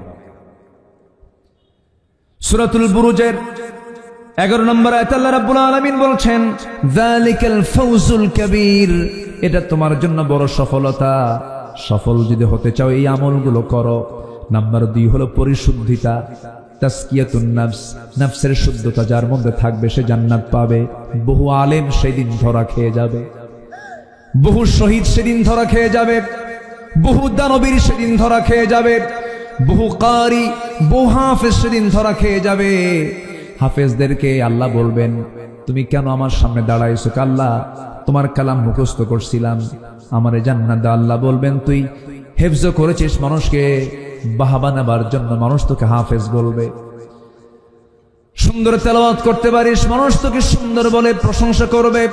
মানুষের প্রশংসা পাওয়ার জন্য এই সমস্ত কিছু করেছিস, আমার খুশির জন্য করিস নাই, যা জাহান্নামে যা। আলেমদেরকে জাহান্নামে ঢুকানো হবে, শহীদকে জাহান্নামে ঢুকানো হবে। দানবীর বলবে, আল্লাহ তোমার উদ্দেশ্যে দান করছেন না। দানবীরের তোর নামের স্লোগান না হলে পরে, তোর নামে একটু হুঙ্কার না দিলে তোর মন বেজার হয়ে যেত। মানুষকে তুই বাহাবা চাইতি মানুষের কাছ থেকে, তুই আমার জন্য দেশ নাই, তুই জাহান্নামে চলে যা। আমার বন্ধুগণ, নিয়তের বিশুদ্ধতার অভাবী, অনেক ভালো ভালো মানুষ যাদেরকে আমরা মনে করতাম তারা ধরা খেয়ে যাবে, জাহান্নাম চলে যাবে। এই জন্য বুখারী শরীফের প্রথম হাদিস হলো ইন্নামাল আমালু বিন্নিয়াত, প্রত্যেকটা কাজ তার নিয়তের উপর নির্ভরশীল। নিয়ত পরিশুদ্ধ, তার আমল কবুল হবে। নিয়তে ভেজাল, তার আমলের রেজাল্টও ভেজাল, নষ্ট হয়ে যাবে সবকিছু। আল্লাহ রাব্বুল আলামিন সেই জন্য বলছেন ক্বাদ আফলাহা মান তাযাক্কা ওয়া যাকারা ইসমা রাব্বিহি ফাসাল্লা বাল তু'সিরুনাল হায়াতাদ দুনিয়া ওয়াল আখিরাতু খায়রুন ওয়া আবকা ইন্না হাযা লাফিস সুহুফিল উলা সুহুফি ইব্রাহিম ওয়া মূসা। জোরে বলুন আল্লাহু আকবার। সফলকে যে নফসকে শুদ্ধ করতে পেরেছে, কি কাকে শুদ্ধ করতে পেরেছে? একে ধরা যায় না, ছোঁয়া যায় না, গতি প্রকৃতি নির্ণয় করা যায় না, কিন্তু নফসকে কন্ট্রোল করার দরকার আছে না নাই? নফস চাই হলো গাড়ি চাই, নারী চাই, বাড়ি চাই, অর্থ চাই, বিত্ত চাই, সব চাই, খালি চাই, চাওয়ার শেষ নাই, এত চাওয়া চাই। আল্লাহ বলছেন এটাকে কন্ট্রোল কর। ওয়া আম্মা মান খাফা মাকামা রাব্বিহি ওয়া নাহান নাফসা আনিল হাওয়া ফাইন্নাল জান্নাতা হিয়াল মাওয়া। আল্লাহু আকবার বল। নফসের বিরুদ্ধে অবস্থান নিতে হবে। আমার বন্ধুগণ, আমার নবীজি সাহাবায়ে কেরামকে সামনে রেখে একদিন বলছেন আত্তাকওয়া হা হুনা, আত্তাকওয়া হা হুনা, আত্তাকওয়া হা হুনা। রাসূল বুকের দিকটা বুঝাই দিলেন, এটা বুঝালেন কলব, এটাই হলো তাকওয়া। টুপি তাকওয়া নয়, জুব্বা তাকওয়া নয়, দাড়ি তাকওয়া নয়। এরপরে কি বলে? পাগড়ি যে তাকওয়া, এটা তাকওয়ার প্রতীক। বাহ্যিক ভাবে রাসূল এগুলো বললেন না, তাকওয়ার কথা বললেন। আত্তাকওয়া হা হুনা, আত্তাকওয়া হা হুনা। ইন্নাল্লাহা লা ইয়ানজুরু ইলা সুওয়ারিকুম ওয়ালা ইলা জাসামিকুম ওয়ালাকিন ইয়ানজুরু ইলা কুলুবিকুম ওয়া আমওয়ালিকুম। আল্লাহ তোমাদের বাহ্যিক বেশভূষা দেখবেন না, তোমাদের বাহ্যিক কোনো কিছু দেখবেন না, দেহ দেখবেন না। আল্লাহ তোমাদের দেখবেন হলো তোমাদের অন্তর, তোমাদের অন্তর। জোরে বলেন সুবহানাল্লাহ। আবার এটাকে ভুল বুঝবেন না, যে ক্যামেরাগুলো আছে না জানি কোন দিকে কোন প্যাঁচ লাগায়। আমি বললাম যে টুপি তাকওয়া না, কেন তাকওয়া না, আবার ভুল বুঝবেন না, কিন্তু এগুলো উল্টা পাল্টা করে তো কতদূর কেটে কেটে প্যাঁচ লাগায় দেয়। আমি কিন্তু হাদিসের ব্যাখ্যায় গিয়ে এই কথা বলেছি, টুপিরও দরকার আছে, দাড়িরও দরকার আছে, কিন্তু সেই দাড়ির দরকার নাই যে দাড়ি রাখছিল সালমান এফ রহমান। কি ঠিক কিনা কন? মনে আছে আপনাদের? দাড়িকে রাখছিল না কাটছিল? ওরা রাখে আবার কাটে। ধর্মের ব্যবসা তারাই করে যারা প্রয়োজনে দাড়ি রাখে আবার দাড়ি কাটে, ওরাই ধর্মের ব্যবসায়ী। ঠিক কিনা? সম্পত্তি দিয়ে করবেন কি বলেন? এত সম্পত্তির পাহাড় সালমান এফ রহমান গোটা দেশ চুষে খাইছে, সব ব্যাংক লুটপাট করেছে, দেশের এখন 1 নম্বর ধনী। লাভ হলো কি? শেষ পর্যন্ত পালানোর রাস্তা না পায় আবার ভুল করে নৌকায় চড়ছে। নৌকা থেকে নৌকা কোস্টগার্ড ধরে ফেলছে। আইন মন্ত্রীকে দেখে বলে, স্যার চিনছি আপনাকে, চলেন থানায় চলেন। আইন মন্ত্রী কয়, আমি কি একা আসছি নাকি? আমি তো জামাতের সাথে আসছি। কিসের সাথে আসছি? জামাতে। জামাত ছাড়া উপায় নাই তো। জামাত ছাড়া উপায় আছে? হারাম ফতুয়া দেয়। আমার দেশে আবার কিছু হাইব্রিড মুফতি আছে, হাইব্রিড মুফতি, বুঝলেন? আছে না নাই বলেন তো? একটা ডাক্তার হতে গেলে ডাক্তার একা অপারেশন করতে পারে না, টিম লাগে। অপারেশনে যাবে 8-10টা ডাক্তার এক জায়গায় মেডিকেল টিম গঠন করে ফাইনালি এরপর অপারেশনে যায়। ইঞ্জিনিয়ার কোন প্ল্যান পাস করতে গেলে একা করে না, একটা বোর্ড থাকে, এরপরে তারা একটা প্ল্যান পাস করে ফেলে। কিন্তু আমার দেশে তার হুজুরদের আর কোনো বোর্ড টোড লাগে না। তো ইউটিউবের একটা চ্যানেল আছে, খুলে বলে কিয়ামত পর্যন্ত হরতাল হারাম। বলছে তো, বলছে কি পর্যন্ত হারাম? কিয়ামত পর্যন্ত হারাম। দেখছেন, ও কিয়ামত পর্যন্ত বাঁচবে মনে হয়, ফতুয়া রাখছে কিয়ামত পর্যন্ত। আমি গেছিলাম হজে, আমার কিছু বন্ধু বান্ধব ছিল। আমার দেশের মানুষের মধ্যে কিছু সমস্যাও আছে। তো ফতুয়া তো আমার দেশে মাঝে মাঝে উল্টাপাল্টা দেয়, এরকম ফতুয়া আসে বিভিন্ন জায়গায় দেখি, তো দেখি আর হাসি। একজন বলল যে নাভিতে হাত বাঁধা যাবে না, এটা হারাম। আরেকজন বলল বুকে হাত বাঁধা যাবে না, এটাও হারাম। এখন বান্দা কোন জায়গায় নামাজ পড়বে বলেন? এখানেও হারাম, বুকেও হারাম। সলিমুদ্দি এখন নিয়ত বেঁধে এখন আর জায়গা পাচ্ছেন আল্লাহু আকবার কপালে। কোথায় নিয়ে গেছে?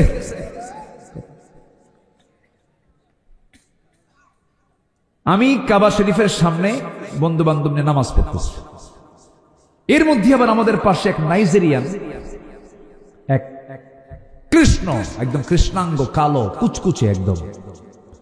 ওরা আবার হুঁশে একটু খাটো। হ্যাঁ, তো দেখি যে ঘুতা মেরে আমাদের মাঝখানে দাঁড়ায় গেল। ঘুতা এরকম করে দাঁড়ায়, মানে ডন কেয়ার, মানে পাত্তাই দেয় না, এরকম করে দাঁড়ায় গেল, মানে অবলীলা, মানে কিচ্ছু মনেই করছে মানুষ না কে, খেয়াল নাই। নামাজে দাঁড়ায় আল্লাহু আকবার, বুকেও না, হাতেও, পেটেও না, আল্লাহু আকবার, ছেড়ে দিছে, ছেড়ে দিয়ে নামাজ পড়তেছে। এরকম করে নামাজ পড়া দেখে এখন আরেকজন আমাকে বলতেছে, হুজুর এটা আবার কোন নামাজ? বললাম, তুই কি মুফতি? তুই কি মুফতি প্রশ্ন করলি কেন? এখানে মুফতি নাই? বলুন তো, মক্কার আশেপাশে মুফতি নাই? বলুন তো, ওখানে কেউ ভুল করলে ধরার মতো লোক নাই, আসলে নাই? বলুন তো, এটা ভুল না তো? যদি কেউ নিয়ত বেঁধে যদি নাভিতে বুকে নাও বাঁধে, যদি ছেড়েও দেয়, তাও নামাজ হয়ে যাবে। কথা বোঝেন নাই?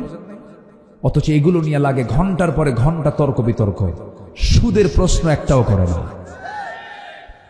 জেনা নিয়ে কোনো কথা বলে না। আজকে সমাজে জেনার সয়লাভ হয়ে গেছে, এগুলো নিয়ে কোনো কথা নাই। মদের দোকান আছে, এগুলো নিয়ে কোনো কথা নাই। আল্লাহর বিধান জমিনে জারি করা দরকার, এগুলো নিয়ে কোনো কথা নাই। খালি দল্লিন জল্লিন, আমিন আসতে জোরে, তারাবির নামাজ, বেতের নামাজ, বরাত আছে কিনা,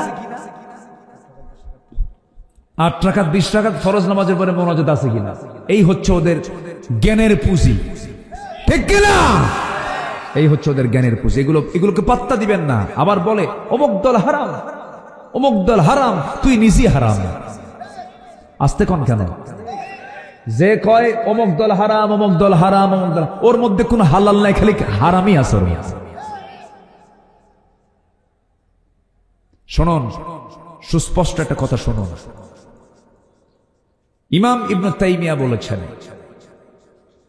সেটাই প্রকৃত হক দল যে দলের দিকে বাতিল শক্তির নজরদারি বেশি। আমার কথা কি বোঝা যাচ্ছে? বোঝা যাচ্ছে? বাতিলের বন্দুকের নল যেদিকে তাক করানো আছে, যে দলের দিকে, যে দলের শহীদের কাতার লম্বা, যে দলে মজলুমের কাতার লম্বা, তারাই হচ্ছে প্রকৃত হক দল।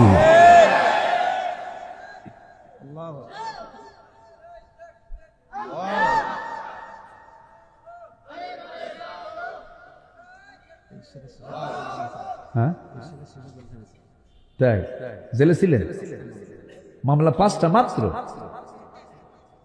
আমাদের রফিকুল ইসলাম খান ভাই, সিরাজগঞ্জ উল্লাপাড়ার একজন নেতা, জাতীয় নেতা, সাবেক কেন্দ্রীয় সভাপতি ছাত্র সংগঠনের, ওনার মামলার সংখ্যা হলো 285টা মাত্র। 2018 সাল নির্বাচনের আগ দিয়ে আমার বাড়ি ঘেরাও করলো 250 পুলিশ নিয়ে। অনেক বড় সন্ত্রাসী তো, যদি পালায় যায়, ধরে নিয়ে থানায় চলে গেল। ওসি সাহেবের সামনে বসে আছি, একদম স্ট্যাচুর মতো, মূর্তির মতো বসে আছে। ওসি কিচ্ছু কয় না, খেলে আমার দেখে ফেল ফেল করে, মানে পাগল। তো বললাম, কি ব্যাপার? হুজুর আপনার কাছে মাফ চাই, আমাকে মাফ করে দিয়ে। কিচ্ছু উপায় নাই হুজুর, আমার উপায় নাই, আমার হাত পা বাঁধা, উপর থেকে চাপ, কি করবেন, বাল বাচ্চা আছে, চাকরি বাঁচান তো ফরজ। আমি বললাম, ইমান বাঁচান তো নফল।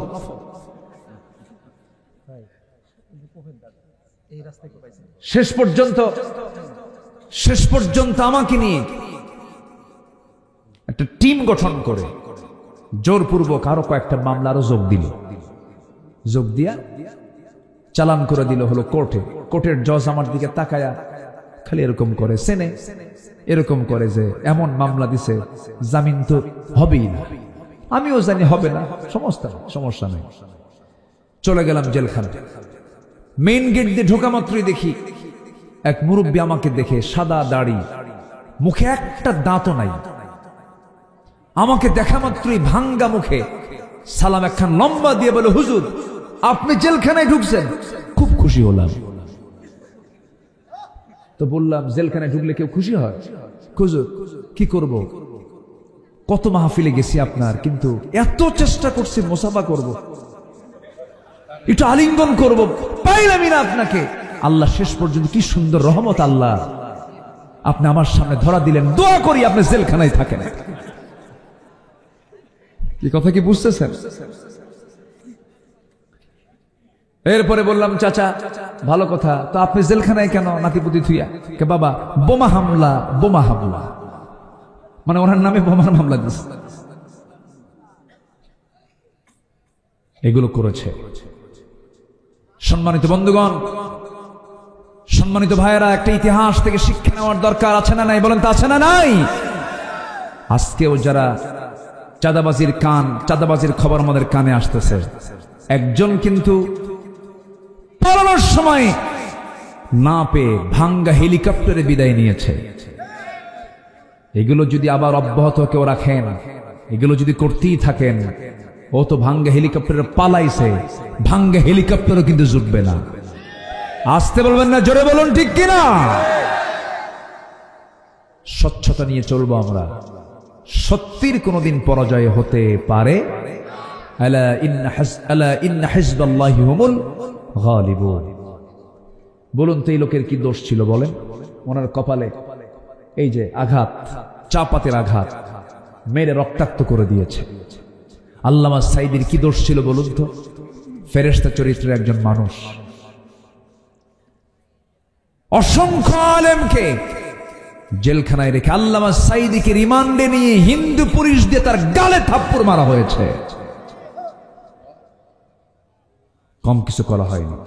আমরা পরিবেশ পেয়েছি, আমরা কিচ্ছু চাই না। আল্লাহর কাছে বলবো, আল্লাহ এই জমিনটা তুমি কোরআনের জন্য কবুল করে নাও। আমাদের সব দুঃখ চলে যাবে, সব দুঃখ চলে যাবে। দিন এই জমিনে কায়েম হলে পরে আমাদের কোনো অভিযোগ নাই, কোনো অভিযোগ নাই, কোনো অভিযোগ নাই। আমরা এটাই চাই। আল্লাহ কবুল করুন। জোরে বলি আমিন, আরো জোরে আমিন, আরো জোরে আমিন। আমরা দিলটাকে শুদ্ধ করব, জোরে বলি ইনশাআল্লাহ। বাইরের চামড়া ময়লা হলে সাবান দিয়া কত দিয়ে পরিষ্কার করি, করি না? করি, ময়লা হতে দেই না। স্কিন প্রবলেম হলে পরে ডাক্তারকে দেখাই যেন খারাপ না দেখা যায়। আয়নায় বারবার মুখ দেখি যেন মুখের মধ্যে কোনো কালিমা না থাকে। কিন্তু দিলটা সাফ করার জন্য, নফসকে পরিষ্কার করার জন্য আমরা তো কোনো মেহনত করি না। অথচ আল্লাহ বলছেন, বাইরেরটা আমি দেখবো না, আমি তোর ভিতরেরটা দেখবো। দিলটা পরিষ্কার করতে হবে। হিংসা নিয়ে চলা যাবে না, গর্ব নিয়ে চলা যাবে না, ফখর নিয়ে চলা যাবে না। এই সমস্ত নিয়ে চললে পরে সব শেষ হয়ে যাবে। দিলের কিছু রোগ আছে, যেমন রোগ হলো লোভ, রোগ হলো রাগ, ক্রোধ, মিথ্যা কথা বলা, গীবত করা, হাসাদ করা, কৃপণতা করা, লোক দেখানো, অহংকার করা, পরশ্রী কাতরতা, সম্পদের অবৈধ ভালোবাসা, সম্মানের অবৈধ কামনা, দুনিয়ার ভালোবাসা। এই সমস্ত বিষয়গুলো হলো নফসের রোগ। এই রোগগুলো থেকে আমাকে আপনাকে পরহেজ হতে হবে। যদি এমন পরহেজ যদি আমরা হতে পারি, নফসের শুদ্ধতা আনা মানে হলো সেই বান্দার ঠিকানা জান্নাত হয়ে যাওয়া। জোরে কোন সুবহানাল্লাহ। নফসের শুদ্ধতা কাকে বলে দেখেন, সাইয়েদনা আলী যুদ্ধের ময়দানে গেছেন, একজন কাফের তাকে ধরাশয়ী করে ফেলেছে, তিনি আবার তাকে ধরাশয়ী করে ফেলেছেন। জমিনের উপরে যখন ফেলে দিয়ে তার বুকের উপর উঠে তরবারে দিয়ে তার কলিজা ভেদ করে দিবেন, এমন সময় সে কাফের করলো কি, নিজ থেকে সাইয়েদনা আলীর মুখ বরাবর থুতু মারলো। থুতু মারার সঙ্গে সঙ্গে তার প্রচন্ড রাগ হয়ে গেল, তুই আমারে থুতু মারলি। আবার ডাবল রাগ যখন হয়ে গেছে, তিনি রাগটাকে নিয়ন্ত্রণ করে ওই লোকটাকে না মেরে, কাফেরকে না মেরে তাকে ছেড়ে দিলেন।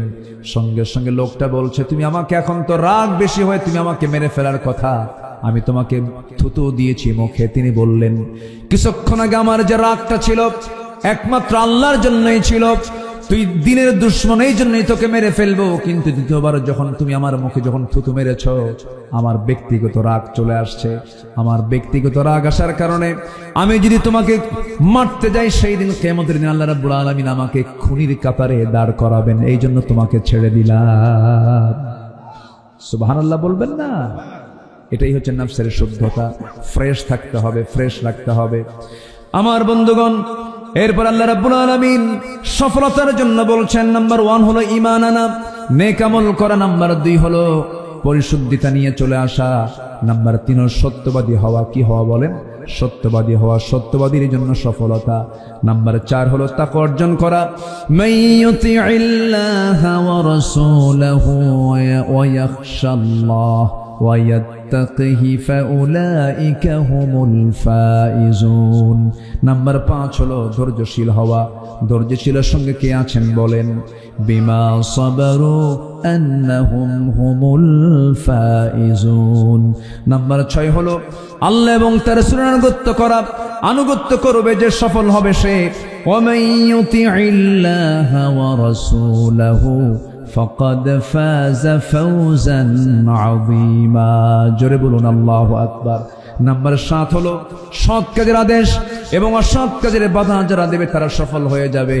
ওয়ালতাকুম মিনকুম উম্মাতুন ইয়াদউনা ইলাল খায়র ويأمرون بالمعروف وينهون عن المنكر وأولئك هم المفلحون।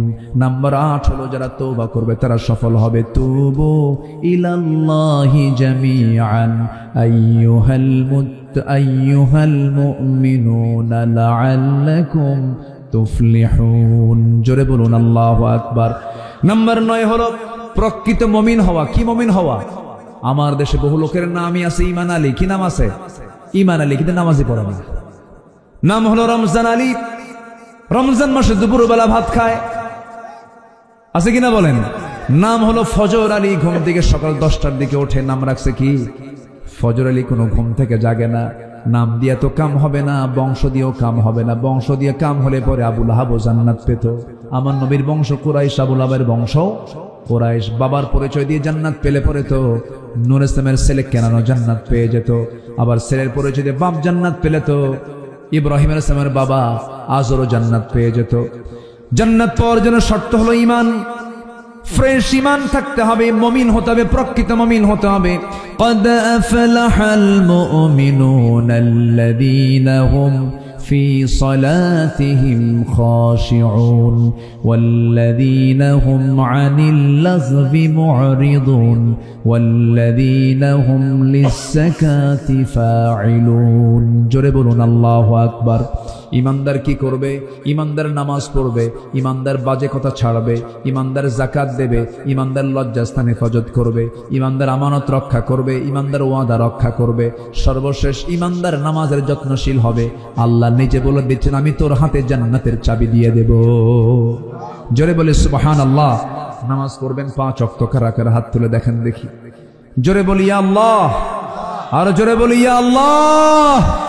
আমাদেরকে 5 ওয়াক্ত সালাত আদায় করার তৌফিক তুমি আল্লাহ দিয়ে দাও। জোরে বলি আমিন। আরো জোরে আমিন। হাত নামান। অনেক রাত হয়েছে, আমি জানি কষ্ট হচ্ছে, আপনাদের কষ্ট দিয়ে ফেলেছি। বলি আলহামদুলিল্লাহ। মাইকগুলো ভালো, সুন্দর। নামাজ পড়েন? নামাজ পড়ে না দেখেন, মাইক হলে নামাজ পড়ে না দেখেন। সবচেয়ে ওয়াজ বেশি শোনে কে বলেন? সায়াস। এই মাইক নেবেন না। মাশাআল্লাহ। 5 ওয়াক্ত নামাজ। 5 ওয়াক্ত নামাজ কিছুই কয় না ইনশাআল্লাহ। সবাই পড়বো। জোরে বলি ইনশাআল্লাহ। আল্লাহ কি কইছে? কু আনফুসাকুম ওয়া আহলিকুম নার। নিজে বাঁচো, তোমার পরিবারকে আগে বাঁচো। আপনি আগে না, এদের মাইক ওলা আগে। আমার এই জন্য ধরছে আগে। প্রত্যেকদিন এদের সঙ্গে দেখা হয়ে যায়। এই ইউটিউবার নামাজ পড়েন, এরা ক্যামেরা রেকর্ড করে, ওয়াজ রেকর্ড করে মানুষকে শোনায়, নিজে নামাজ পড়ে না। এই পড়েন তো ভালো করে, ভালো করে কর। হ্যাঁ, নামাজ পড়তে হবে কিন্তু। দাড়ি কই? ও দেখেন দাড়ি আছে কিন্তু ভিটামিন নাই। মাশাআল্লাহ, আল্লাহ কবুল করো, জোরে বলি আমিন। অনেক রাত হয়েছে, আমি যে সাবজেক্ট নিয়ে কথা বলেছি সে সাবজেক্ট মোটামুটি শেষ করেছি। আমি সবাইকে নিয়ে দোয়া করব। কেউ যাবেন না? কালেকশন হয়েছে কি? হয়ে গেছে, আচ্ছা ঠিক আছে, দিয়েছেন আলহামদুলিল্লাহ। মা বোনরা কি আসছে? মা বোন আছে মাহফিলে? প্রচুর প্রচুর আছে। এতক্ষণ আমাকে বললেন না কেন যে মাদের ব্যাপারে কিছু কথা বলেছি? মাদের যে বলি নাই তা না, মাদের ব্যাপারেও কথা হয়েছে। আল্লাহ তুমি সবাইকে, কোরআন কি শুধু পুরুষের জন্য না, নারীর জন্য, সবার জন্য আলোচনা হয়েছে। চাচা চাপ আর থাকা যাচ্ছে না, ঠিক আছে যান। গজল শুনবেন আপনারা? গজল শুনবেন? জি। সে কোন বন্ধু বলো বেশি বিশ্বস্ত, সে কোন বন্ধু বলো বেশি বিশ্বস্ত, কার কাছে সব কথা বলা যায়, কার কাছে মন খুলে দেয়া যায়, হওয়া যায় বেশি আশ্বস্ত, তার নাম আহমদ বড় বিশ্বস্ত, আহমদ বড় বিশ্বস্ত, যে জন কখনো ব্যথা দিতে জানে না, যে জনকে বলি মুছে দেয় বেদনা। রাসূল কি কাউকে ব্যথা দিয়েছেন কখনো? যে জন কখনো ব্যথা দিতে জানে না, যে জনকে বলি মুছে দেয় বেদনা, হৃদয়ের হাহাকার আপন করে নিতে আর কার বুক এত প্রশস্ত, তার নাম আহমদ বড় বিশ্বস্ত, আহমদ বড় বিশ্বস্ত, মহানবী বলে তারে কেউ বা ডাকে, আমি ডাকি প্রিয়তম, সে আমার ধ্যান ভালোবাসা প্রেম মধুময় মনোহর স্বপ্ন সম, যে জন করুণার অনুপম উপমা, যার মতো মরমি কোথাও আর মিলে না, যে জন করুণার অনুপম উপমা, যার মতো দরদি কোথাও আর মিলে না, জীবনের আঙিনায় আবাদ করে দিতে আর কার বুক এত প্রশস্ত, তার নাম আহমদ বড় বিশ্বস্ত, আহমদ বড় বিশ্বস্ত, আহমদ বড় বিশ্বস্ত। এত আসতে মারহাবা। জি ঠিক আছে, ঠিক আছে। জি আলহামদুলিল্লাহ। সবাইকে আমার জন্য দোয়া করবেন না? জি আমিও দোয়া করি আপনার জন্য। আল্লাহ আমাদের সম্পর্ক হাসর পর্যন্ত গড়িয়ে দেন। জোরে বলি আমিন, আরো জোরে আমিন। জি সবাই নামাজের মতো করে বসে, নামাজের মতো করে বসে আমরা আল্লাহর কাছে চাবো আল্লাহ যেন আমাদের গুনাহগুলোকে মাফ করে দেন। জোরে বলি আল্লাহুম্মা আমিন। সবাই বলে সুবহানাকাল্লাহুম্মা ওয়া বিহামদিকা আশহাদু আল্লা ইলাহা ইল্লা আনতা আস্তাগফিরুকা ওয়া আতুবু ইলাইকা। চিৎকার মেরে বলি, ইয়া আল্লাহ, আমার জীবনের সাগীরা কবীরা, ছোট বড় সব গুনাহ তুমি আল্লাহ মাফ করে দাও। জোরে বলুন ইয়া রাব্বাল আলামিন। আমরা চাইবো কার কাছে? আল্লাহর কাছে। আপনি দোয়া করে দেন, আপনি দোয়া করেন। ও আচ্ছা, যদি কেউ দিতে চান, যে যদি কেউ দিতে চান, কারো যদি দেওয়া বাদ থাকে আমরা কম বেশি দিতে পারবো। মাদ্রাসার জন্য সবাই দোয়া করবেন, দোয়া করবেন না ইনশাআল্লাহ? নিজের সন্তানকে মাদ্রাসায় দিবেন, দোয়া করবেন। আর কিছু অর্থ নিয়মিতভাবে, অনিয়মিত না, নিয়মিতভাবে কিছু অর্থ মাদ্রাসায় দেব আমরা। জোরে বলি ইনশাআল্লাহ।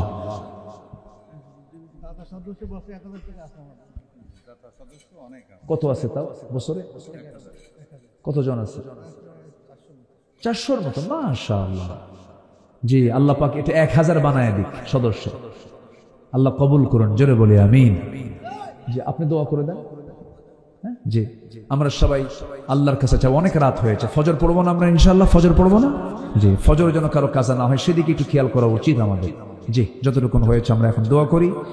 আশপাশে অনেক কবরবাসী আছেন, তোর অপেক্ষায় আছেন যে আমার সন্তানগুলো কখন দোয়া করবে। আমরা সবার জন্য দোয়া করব। আল্লাহুম্মা আমিন। ربنا ظلمنا أنفسنا وإن لم تغفر لنا وترحمنا لنكونن من الخاسرين ربنا لا تزغ قلوبنا بعد إذ هديتنا وهب لنا من لدنك رحمة إنك أنت الوهاب গভীরাত নিঝুমরাত জীবন রাত্রিতে চাঁদের মতো হাজারো মুসলমান নরনারী নিয়ে তোমার কালামের সূরা বুরুজ থেকে সফল কারা কারা, সফলতার দিকগুলো কি কি, তোমার আয়াতগুলোকে সামনে রেখে 10টা পয়েন্টে সংক্ষিপ্ত করে বলার চেষ্টা করেছি। আয় আল্লাহ তাআলা, শেষ সময় এসে তোমার শাহী দরবারে কাঙ্গাল ভিখারির মতো দুটো হাত পেতেছি। আল্লাহ, গুনার দিকে নজর দিও না, বান্দা মনে করে তামাম জীবনের সমস্ত গুনাহগুলোকে মেহেরবানি করে মাফ করে দাও। জনম দুঃখিনী মা, জনম দুঃখী বাপ জান যারা চলে গেলেন, জিন্দেগির গুনাহগুলো মাফ করো, কবরগুলোকে জান্নাতের টুকরা বানাইয়া দাও। অনেক আলোচনা শেষ করে বাড়ি ফিরবো, বউ বাচ্চা সব দেখবো, কিন্তু মাকে পাবো না, বাপকে পাবো না। সে আব্বা আম্মা যারা চলে গেল রে, জিন্দেগির গুনাহগুলো মাফ করে দাও, কবরগুলোকে জান্নাতের বাগিচা বানাইয়া দাও। দিল থেকে আব্বা আম্মার জন্য সবাই আমার সঙ্গে ঠোঁট মিলিয়ে মিলা আওয়াজ দিয়ে সবাই বলুন, রব্বিরহামহুমা কামা রব্বায়ানি সগীরা। রব্বিরহামহুমা কামা রব্বায়ানি সগীরা। রব্বিরহামহুমা কামা রব্বায়ানি সগীরা। বিশেষ করে মাহফিলটার আয়োজন করলেন যারা, শোনার জন্য কষ্ট করে আসলেন যারা, বিনিময়ে কিয়ামতের কঠিন ময়দান যেদিন কেউ কাউকে চিনবে না, মা সন্তানকে পর্যন্ত স্বীকার করে বসবে, সেই কঠিন মুসিবতের দিন এ মাহফিল সবার জন্য নাজাতের মাধ্যম তুমি আল্লাহ বানাইয়া দিও। আল্লাহ, তোমার বান্দাগুলোকে নিয়ে এমন সময় হাত তুলেছে যে সময় দোয়া কবুলের সময়। আল্লাহ, আয় আল্লাহ তাআলা, তোমার বান্দাদের সকল চাওয়াকে তুমি আল্লাহ পাওয়া করে দিও। আল্লাহ, যার যা প্রার্থনা তুমি আল্লাহ মঞ্জুর করে নিও, যার যে সমস্যা তুমি আল্লাহ সমাধান করে দিও। পরিবারে অশান্তি শান্তি দিয়ে দাও, সন্তানগুলো অবাধ্য অনুগত করে দাও, পরিবারে অভাব অনটন তুমি আল্লাহ দূর করে দাও। আল্লাহ গো, ঋণগ্রস্ত ঋণ মুক্ত তৌফিক দিয়ে দাও। আল্লাহ গো, অসুস্থ সুস্থতা তুমি আল্লাহ দান করে দাও। তোমার কাছে চাইবো না তো কার কাছে চাইবো? আল্লাহ, সকল প্রাপ্তিতে তুমি দিয়ে দাও। আল্লাহ, আমাদের যা চাওয়া দরকার ছিল চাইলাম, যা প্রয়োজন কিন্তু চাইতে পারলাম না সেটাও তুমি আল্লাহ আমাদের দিয়ে দাও। দুনিয়া থেকে কোন দিন বিদায় নেব জানি না, ডান হাতে আমলনামা না আসা পর্যন্ত মরণ দিও না। আমার বয়সে কত বন্ধুর বিদায় হয়ে গেছে।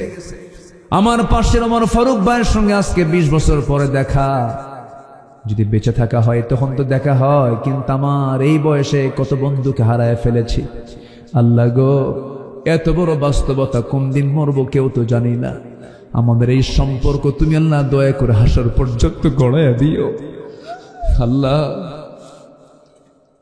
তোমার কাছে ফরিয়াদ করি, তোমার পছন্দের বান্দা না হওয়া পর্যন্ত মরণ দিও না আল্লাহ গো। এই বাগাচারের আব্দুল জলিল নামে একজন ডাক্তার ছিল, যেখানেই যেতাম মাহফিলে ছুটে চলে যেত। একজন চিকিৎসক মানব ছিলেন, কতদিন আগে দুনিয়া থেকে বিদায় নিয়েছেন আল্লাহ। হাজী আব্দুর রশিদ নামে একজন ভাই ছিলেন, তিনি আজকে দুনিয়াতে নাই। এই তাজা তাজা লোকগুলো দেখেছি, কত খেদমত পেয়েছি, সেই লোকগুলো আজকে নাই, দুনিয়া থেকে বিদায় হয়ে গেছে। আল্লাহ, আশপাশে কত মাইয়াত কবরবাসী হয়ে অসহায়ের মতো পড়ে আছে। আল্লাহ গো, আমরা কত বোকা, চিরস্থায়ী জিন্দেগির জন্য আমাদের কোনো পেরেশানি নাই। মেহেরবানি করে মেহেরবানি করে মেহেরবানি করে তোমার পছন্দের বান্দা হওয়ার তৌফিকটা দিয়ে দিও আল্লাহ। তোমার এই দুনিয়া ছেড়ে কোন দিন চলে যাব জানি না, তবে যেদিন মরে যাব রে, টান মেরে ঘর থেকে বের করে দেবে, জীবনের শেষ গোসলটা হয়ে যাবে, মরামুখ সব দেখে দেখে চলে যাবে রে। সন্তানগুলো ছটফট করতে থাকবে, বউ বলবে স্বামী আমার, এই যে সংসারের চাবি, এই চাবি আমি কার হাতে দেব রে স্বামী, আমাকে কবরে শোয়া দেবে রে। 24 ঘন্টা যাবে না, মাথার চুলে তেল দিতাম, সেই চুলগুলো খসে খসে পড়বে। চামড়াগুলোতে কত যত্ন নিয়েছি, 3 দিন যাবে না, চামড়াগুলো গলে গলে পোকার পেটের খাবার হয়ে যাবে। মাত্র 7টা দিন পেটের নাড়ি ভরি সব চোখ মুখ কান নাক দিয়ে বের হওয়া শুরু হয়ে যাবে। মাত্র 3টা মাসের ব্যবধানে দেখা যাবে কয়েকটা হাড় ছাড়া এই দেহের মধ্যে আর কিছু নাই রে। এই তো দুনিয়ার জীবন রে আল্লাহ। শান্তির সময় যখন চলে আসবে, জবানে জারি করে দিও কালোজয়ী কালিমা তাইয়্যিবা লা ইলাহা ইল্লাল্লাহ মুহাম্মাদুর রাসূলুল্লাহ। আসসালামু আলাইকুম ওয়া রাহমাতুল্লাহি ওয়া বারাকাতুহু।